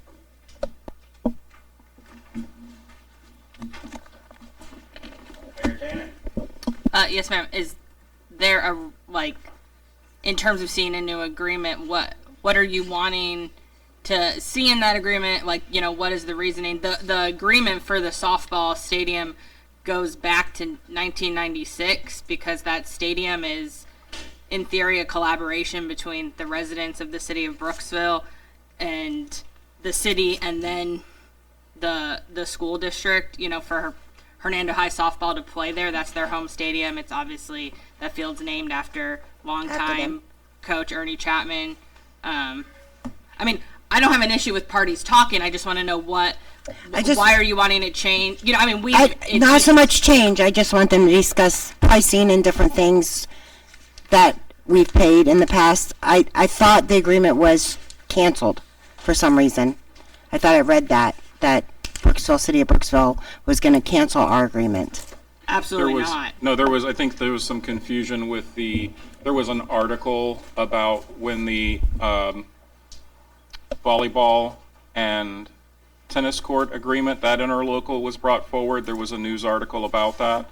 The discussion I'd like to have is we're paying $20,000 a year to use that, and others are not, and I would like it to be more equitable. Can I respond? Yes. So the only other really is HYL. Yes. And, you know, HYL has a really long-standing history with the city and the county in general, going back to the conversation we had about for-profit and not for-profit. If you all want to discuss it, it's fine. I personally am going to speak for just myself. I don't have an appetite to change a historic contract. To me, that contract was established for a reason. The contract actually says that the school district and the city 50-50 are supposed to support the cost of that overall stadium. About 2 years ago, we put in $600,000 just to fix one side of the stadium. So I think the $20,000 the school district pays is a pretty good, you all have first right of refusal pretty much to use that stadium. I've only been on council for 3 years. We could sit here and argue, are there certain aspects of that stadium that need to be upkeep better? I wouldn't disagree with you at all. And those are things that I have asked our city manager and our parks director to look at, to be more dedicated. I think it'd be great if that stadium was, we just talked a lot about purple and gold, was painted to represent that this is Hernando High's, home softball field. I think there are things we can work on. But to me, when the price has never changed since 1996. I think it costs a lot more to maintain a softball field now than it does then. I personally don't have an appetite for this conversation, but I'm one of 5. So, I obviously want Hernando High to keep playing softball there. It's Brooksville built, that stadium for them. I don't think you're going to be real popular in public opinion if Hernando High softball doesn't play there, but that's just me. My understanding was that you guys had canceled it, so that's why I was like, we need to get together and work an agreement. So. Yeah, no, that's I hope Hernando High softball plays there till the end of time, and I'm fine with the agreement as is. But like I said, there's 3 other of my board that can speak on there. But to me, the school district and HYL, there's no comparison. Those are 2 completely separate bodies, and I'm not even gonna, that's like comparing a banana to a pineapple. So I'm just not. Superintendent Pender? I agree. We are different because we're not for profit, and we've had a long-standing relationship with the city of Brooksville with this stadium also. So those 2 arguments really, they're not comparable to me. So that's fine if the city doesn't want to look at that agreement, but I will recommend to the board that we build a stadium at Hernando High. Thank you, sir. Vice Mayor Bronson. Yeah, if anything, we need to raise what we're charging HYL, but the people who founded HYL way before any of these other schools were in the county. There's only a couple. Springstead was the new one back in the 70s, back when they were doing all this. It was just HYL, and HYL folks involved with that, Brooksville folks as well, were involved with Ernie Weaver Park as well, doing those 2 facilities. So I think that's I think our forefathers and our parents and our grandparents would be proud in the way we're handling this. If anything, we need to probably raise our rent a little bit for everybody if it's from 1996, with the cost of everything. So, I think it's a pretty sweet deal. And if y'all want to spend the taxpayers' money on another school, on another stadium, go for it. We have plenty of people who want to use that facility. It's a coveted spot over there, and we don't take that for granted. Thank you, sir. Superintendent Pender? Yeah, and I appreciate it. I know it's a long-standing contract, but when I'm on. Okay. But the difference between HYL contract and our contract is very significant. So that's why I thought that there would be room for conversation. But if there isn't, I understand. What is the cost of HYL? I believe HYL is $2,000 a year, and we pay $20,000. So. Thank you, sir. Mayor Tanner? Sure. I guess I just want some clarification on the thought process here, because I want to be very clear. I want Hernando High softball to play at Tom Varn Park. So let's start there. I feel like you guys are punishing Hernando High softball and the taxpayers a little bit by saying you're going to go build a new stadium. That $20,000 is obviously an investment into our park that we want to utilize back to be able to provide. So is the issue that you want to pay less because HYL is paying less, or is the issue that HYL fundamentally interrupts the services that we are providing to Hernando High softball? Because I'm just not having it make sense on, you're upset about paying $20,000, but you're going to then go spend taxpayer money to build a new softball stadium at a high school when we have the softball stadium at Tom Varn Park. And I get that there are stadiums everywhere. To me, and I'm sorry if I sound like a broken record, or, and I believe you grew up in Brooksville, sir. I think Brooksville's different. And so that historical element is important. I know you like to win. You've mentioned that a few times, so I'm sure you're trying to win this argument. That's fine. But it's just not like making sense to me, because if you guys want to put a bunch of money into the stadium and negotiate an agreement to where you utilize that stadium more, fine, I'll have that contract, because that stadium doesn't need work. So if you want to put the taxpayer dollars that you're going to put on Hernando High's campus into Tom Varn Park Stadium, and that become the sole softball stadium of Hernando High School, and only use it for that, then I'm open to that conversation. But don't sit here and use a gap of $18,000 as a negotiating tool. Like that just seems silly to me. I don't understand the thought process. And I feel like our students and the taxpayers are the ones that this is really affecting. So I don't know. I guess I just need it to make sense. Thank you, ma'am. Councilmember Halal. Yeah, I guess I just wanted to ask. I mean, Mayor just pretty much stole what I was going to say, but I'm just trying to figure out, because I read over the very first contract, and even before that, I think it was at $30,000. And then they lowered it to $20,000 in 1996. And it has been $20,000 since then. If we had to fund HYL as a service of the city, it would just be astronomical. I believe this is going more toward funding our youth than it does supporting the high school. The high school, to my understanding, and correct me if I'm wrong, the high school has top priority over that stadium for all of their games.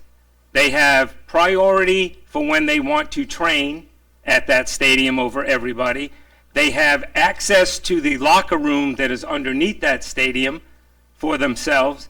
So all in all, I kind of have to agree with the mayor. I mean, if you're going to compare HYL to the high school, yeah, there's an $18,000 difference. We're talking about little kids here that basically are going on to high school, as opposed to, 24 girls that are playing for the high school. And they get first class carte blanche to that stadium anytime they want. So basically, you're getting that stadium, lights, everything else that goes with it. City just put in a brand new scoreboard that's going to be installed in another week and a half. We're putting a lot of money into that stadium, not including what we've put into it a couple years ago with the $600,000 to reinforce that wall. So all that being said, I guess I can see your argument that they're paying less than you are, but on the other hand, we're talking about little kids that are coming up using the stadium, as opposed to the high school who gets first shot at it. And it's basically your stadium for $20,000 a year. So with that being said, I mean, if you guys don't agree with that, and you guys want to build another stadium, I agree with the mayor. I'd hate to see you do it, but for looking over the numbers that was given to me the other day by Parks and Rec and what it costs for the hourly usage of that stadium, the electric, the new scoreboard, the maintenance, the chalk, everything else that goes with it, I think it's a pretty good deal. So if you know, you guys feel that that's the direction you need to go, I understand, but I just can't, I just don't see the logic and the, and why you'd want to do that. Thank you, sir. School Board Member Johnson. Thank you. There's a couple things. I think this is a discussion the school board and the city council can have together with a committee and discuss. But the school district has been under attack by the state. We're losing a lot of funding. I don't know if you're aware, this past year, our contribution to the FRS went up 2.5%. Our budget, our salary is about $200 million. So they took $5 million away from us, and they gave us $40 more per student, which is about $1 million. We lost $4 million. We are tight on money. We're looking at ways that we can save and service our entire student body, and we're looking for ways to do it. And this would be one way that we could service our students, our population, the taxpayers of the county better. And that's what we're looking to do. We're not looking to shirk a responsibility. I think it would be better served if we could form a committee and have a committee get together and hash this out and come to an agreed rate. And that's what I would like to see at any rate. Thank you, sir. Vice Chair Rodriguez. So full disclaimer, I think, like Mr. Hawkins said earlier, you can't make a decision until you have all the facts on the table. So none of this has been brought to me besides the fact that this was on the agenda. So when anyone speaks, they do not speak for me. So I think that we are in the rears, $4 million deficit, like Mr. Johnson said. The state has cut back all of our funding. Everything is tighter. So there would be no reason at this point, I don't even think we could even pull it off if we wanted to build a stadium, to be able to do that, the kind of money that would cost. For the $18,000 difference when it comes to repairs, lights, all of the costs that it takes that you have to absorb to be able to keep that field going. I feel at this moment I can understand from the 20,000 to the 2,000. I do see the difference, by all means, I see that. But in the grand scheme of things, when you look at the difference, that $18,000 difference, that's still a huge, huge benefit for us to have a stadium that somebody else takes care of, somebody else supplies, somebody else pays for. So I don't see right now where we would even be able to build one on our own, and then we would have the cost of the maintenance to keep it up and all of the others. So we would just be in a deficit for years and years and years doing it that way. Naturally, I agree with Mr. Johnson. We would like to save money because everything has been cut on us, along with our teacher salaries, our allocations for the high schools, for just everything. So we have a lot of moving parts. So if we can save something, by all means, we're looking to do that. I think that would be, anybody would do that in business.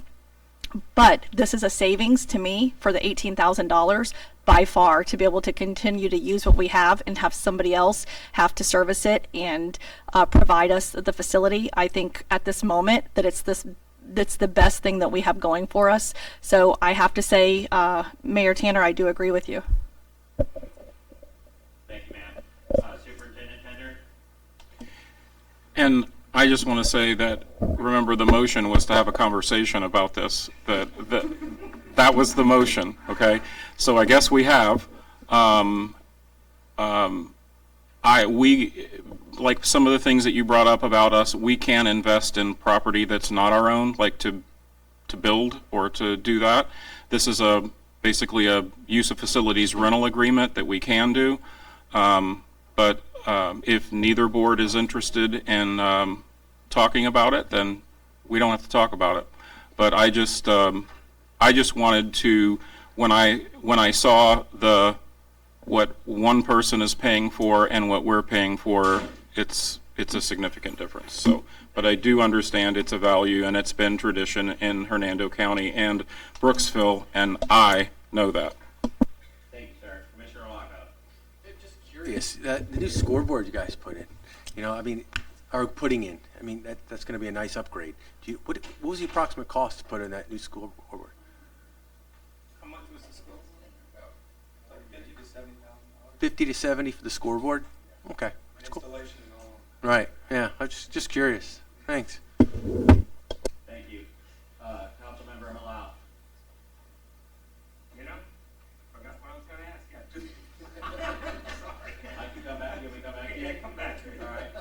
Mayor Tanner? I would agree. I guess we have had a discussion or parts of it. We can continue this discussion on how to better make it. If you all need to feel that your $20,000 is going to this stadium, what it's going towards, what it's going, and then overall what it costs us to maintain that stadium, maybe those are numbers we need to provide you, so you not just because that would make us a good partner, right? And if we haven't provided that to you, then it is like you're writing a check and you don't know what that's going to. And I think that's fair, and I absolutely understand that. So if that is something that would be helpful about this money that you annually give us in this contract and what it's going to, and what the city's future plans for the stadium, the park in general, and how, because it is Hernando High Softball's home stadium, how we can be better partners together to make sure that that continues to exist and we continue to improve that stadium. Like I said, truly, I don't know why there's not like Home of the Leopards painted on that stadium. I for the life of me cannot figure it out. I've asked that for 3 years. So that costs money to paint, all the things to do it. I get that, okay? But I'm just, if those are ways to make buy-in feel like a true collaborative effort, those are conversations I'm all about. Because the conversation I want to have is that I want Hernando High School, one of your schools, to continue at Tom Varn Park at the stadium, but it costs us a lot of money, and we need what you are helping us to contribute to continue to do that. And if we can have that conversation of how we continue to strengthen that partnership, not monetarily, I'm fine. I obviously have made it clear I'm fine with leaving it where it is, but that's so both boards feel like it makes sense and nobody has heartache over the cost. That is absolutely a conversation I am happy for the superintendent and the city manager to continue having and bringing that information back to both boards. Thank you. Council Member Halal. Now I remember. Reading over the contract, if I'm not mistaken, if I read it correctly, doesn't HYL get your concessions at your games? Do they run the concession stand at the Leopard games? I believe so. Who runs it? Oh, you mean at the game at the softball? Yes. Okay. Yeah. I don't know. I don't know if Dustin is here, if he knows, but I don't know if HYL Jerry, runs do you it. know? See, yeah, HYL runs it, and that contract expires in 2027. So my suggestion would be, and this is just throwing this out there, at the end of that contract, put in the new agreement or whatever we come to, that you do your own concessions at your own game, and that may help kind of offset the difference. Thank you, sir. Vice Chair Rodriguez. So I just wanted to say that our superintendent advocating for the district, we are a business, of course, and I see no fault with you advocating. In fact, I appreciate it. You wouldn't be a good businessman if you didn't. So naturally, you bringing it forward and asking. Nothing is, it never comes of anything if you don't ask. So I commend you for that. I commend you for looking to save us money. By all means, we need to be right now tighten our belt and to get all the money we can get. So there was nothing wrong with what you did by asking. I can see both sides and I can understand it. And once again, I just wanted to say that Mr. Pender bringing this forward, by no means did you not do the district service by doing that. So thank you for doing that. But I also agree that we're very lucky for that price to be able to have such an establishment to be able to use for these children and for our students, and for us not to incur all these huge expenses, just like it was for you to put the new scoreboard in. All of those costs we would have. So we thank you very much for the use of it. Thank you, ma'am. Commissioner Hawkins. Thank you. I really enjoyed this tennis match. It's a little different, right? But it's good, and it's why we're here today, to do these and have these discussions. I'm sitting in as an outsider, and so this is more of my just kind of watching and listening to the conversation, and I know how important Hernando High School softball is to Hernando High School and to Brooksville. They've been an incredible softball team for a long time. I can also see how it'd be very difficult for what I heard Mr. Pinder say is like spending money on a site that they don't actually own to really get it to the prominence that it actually deserves. And then I hear the city side of the amount, the excess, well, maybe not excessive, but the amount of expense that they're incurring on an annual basis or every 5 or 10 years. The $20,000 a year contract, it would be about $600,000. In today's money, if it was sitting in an account, they spent that on a wall, right? So, you know, you look at it from that perspective and you kind of see it. Personally, I think the community would say, how do you guys figure out how to bring it to prominence, to have whole nother efforts, to get it up to what Hernando High School softball should have as a facility, but then also by your statutes and bylaws, or how do you invest it? And that would make the most sense, I think, for both of y'all from a negotiation standpoint, if I'm just being a mediator. But that's, I mean, because I think you guys both have the goal, which is to showcase Hernando High softball, right? And the city of Brooksville. Thank you, sir. Vice Mayor Bronson. I just want to say it's all love on both ends with kind of the not really like threat. Well, not really, the threat. We're going to build another softball stadium. Might have got our piss out a little bit over here, but that's not how we're feeling. It's not how we really feel. No, so weren't they? No, I just want to let y'all know we're scratching and clawing too. We lost ARPA dollars and, you know, a lot of old infrastructure from being around for 170 years. We've had a lot of issues of our own trying to scratch and claw to save some money. And I feel for you guys too in the same battle as we are. We're trying to get creative. We actually canceled our benefits as a council to save the city $200,000 a year. And that was because we're doing it for public service. So there's ways to get creative, but. They all get paid a lot more than we do. Yeah. So, I'm saying Next topic. If we're truly in it for the people, we got to make our decisions. That's all right. No, it's all love. We're all scratching and clawing for money right now, trying to be creative, and we hope to keep on a great relationship with you guys. Just that one little statement kind of got us all fired up over here, protecting the homeland, you know. But no, it's all love on our end. All right, turn that microphone off. Superintendent Pender. So I would just like to say I appreciate that. Sorry about the statement that maybe got you upset over there, but you know, it's part of a strategy. Also, I am from Brooksville, so I do understand everything you're saying. And remember, the initial motion was to have a conversation. So I think we've had that. If we can talk about those things, about how to make it feel more collaborative or together, maybe that's something that will come out of this that's a positive thing. So I welcome the conversation. And you did impress me with your tenacity of fighting like Thanks. you did. Okay, I don't see any more nameplates, so we will move on. All right. We just have to build a stadium. Can you build a pool? Right, you can't get in the pool? Where's the swimming pool, Mr. Pender? We're not putting it. We are not putting it on a field. It's a swimming pool. I've been fighting for this for years. You can build a stadium. Come on. All right, we are on to item H, public comment. Anybody from the public like to speak? Nobody's left? Okay. All right, we're going to close public comment.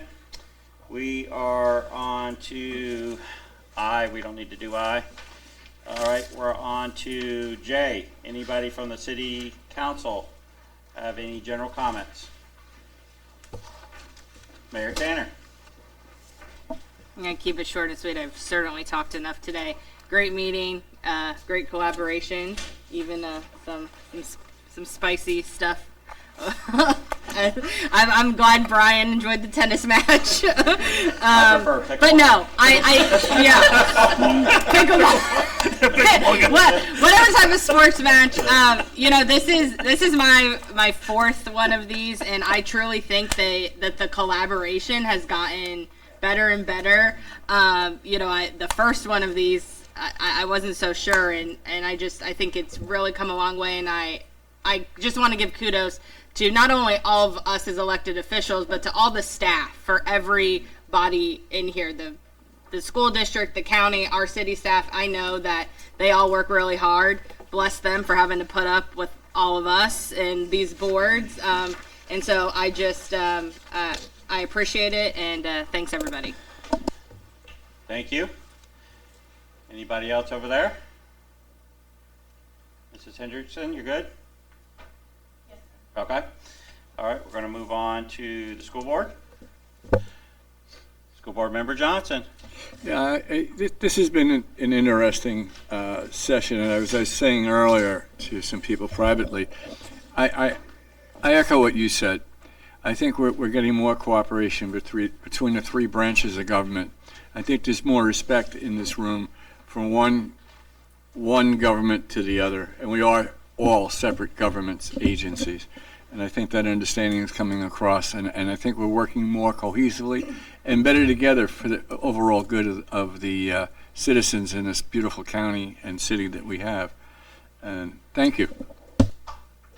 Thank you, sir. Superintendent Pender? I think I left mine up, but I will have a comment. Okay. Thank you. I appreciate the collaboration, the conversation among everyone, and the ideas, because I do really believe that when we're all together, we can come up with some really creative solutions. And moving forward, as we all get squeezed with budgets, we're going to have to do that. So, and it's just good. It's good for fiscal management, and it's good for our students and our communities and in general. So I appreciate the conversations and to make things better. Thank you. Thank you, sir. Vice Chair Rodriguez? So as separate as we are, we're really one together. So in our county, in order for us to be able to pull off all of the tasks and what it takes to be able to run this county smoothly and effectively, it has to be all of us collaboratively working together, and I appreciate that. I think first and foremost, we have to be friends, and we have to be able to have the county and have the best interest of our constituents in mind, and I think that's what we all do here. So I think that this meeting is wonderful. I think every year it's nice, it's refreshing. We're able to come to the table together. A lot of times we don't see each other often, and I think this is a place that we can speak, and we can speak freely, and all of us can voice our concerns. So I just appreciate it, and I'm blessed to be on the board. I'm blessed to be part of the county. I'm blessed to be able to make a difference. And I have lived here for 40 years, and Brooksville is my home, and I'm proud to be here. Thank you. Thank you, ma'am. Chair Hawkins. Thank you. I just want to say I do appreciate the collaboration and shared vision around this table. By continuing to work as partners, we are making Hernando County great, and that's what our mission, all of us, that's what we're here for, right? So I appreciate that. And I also want to give a shout out, because last time I gave a shout out to the food, so I'm going to give a shout out to the food again today. For our sponsors for the food, it was Papa Joe's. Papa Joe's. And it was amazing. So thank you, with Lakuchi, for donating that. Thank you. Anybody else from the school? All right. Seeing none, we will move on to County Commission. Commissioner Hawkins. Thank you, Mr. Chairman. To all the representatives here today, I think that same sentiment as the mayor of Brooksville. One of the most productive meetings that I think the three government bodies have, but I think it's important. I think probably one of our first meetings is we started to see kind of the shift in Hernando County and going back to one community, one people, one county, with individual goals and responsibilities and what is important to each one of these boards. So it's been extremely productive. I did enjoy the tennis match. Didn't have any popcorn. That would have been a little nicer. So yeah, next time I'm going to prepare for that. Hopefully I'm not on one of these sides so I can keep watching. But no, appreciate everybody. Thank you for being here today, and appreciate the conversation. Thank you. Administrator Rogers.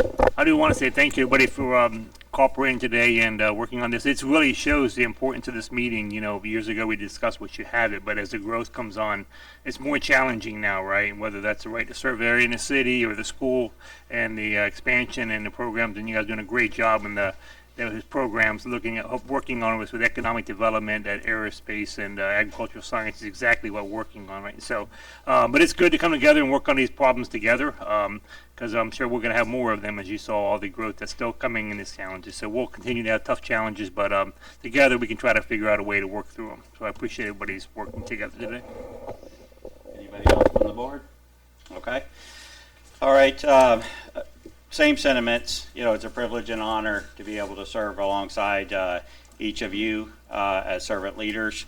And, you know, obviously all of our goals is to serve our residents and our families with excellence. We never should lose sight of that we're in the customer service business, and that's what we do. I appreciated the spirit of collaboration and communication that was here today. We've come a long way in 4 or 5 years. You know, it wasn't that long ago where there was this sentiment of us against them, or vice versa. And so I'm very proud to sit at this table today, very proud to sit elbow to elbow with each one of you, and I think you should be proud of also. Hernando County is a special, special place, and you know, that's why we care so much. That's why the passion comes out, you know, and so that's okay, you know. Families, even within amongst their own family in their own household, they get in shouting matches sometimes too, you know. That's how sometimes things gotta work its way out. I think that's just That's her inside voice. That's her inside voice. The majority of people in this room know that. That's the mayor's inside voice. No. And I wasn't even focusing on that. I'm just saying in general. I think it's a good practice to have these tough conversations. You know, a lot of what we do are tough conversations. You know, but as long as we have the focus, limited government, and the best interests of the people we serve, and that's the Hernando County residents, then we're moving in the right direction. So, anything final for anybody before we adjourn? Okay, it is 1:54. We're adjourned. Thank you.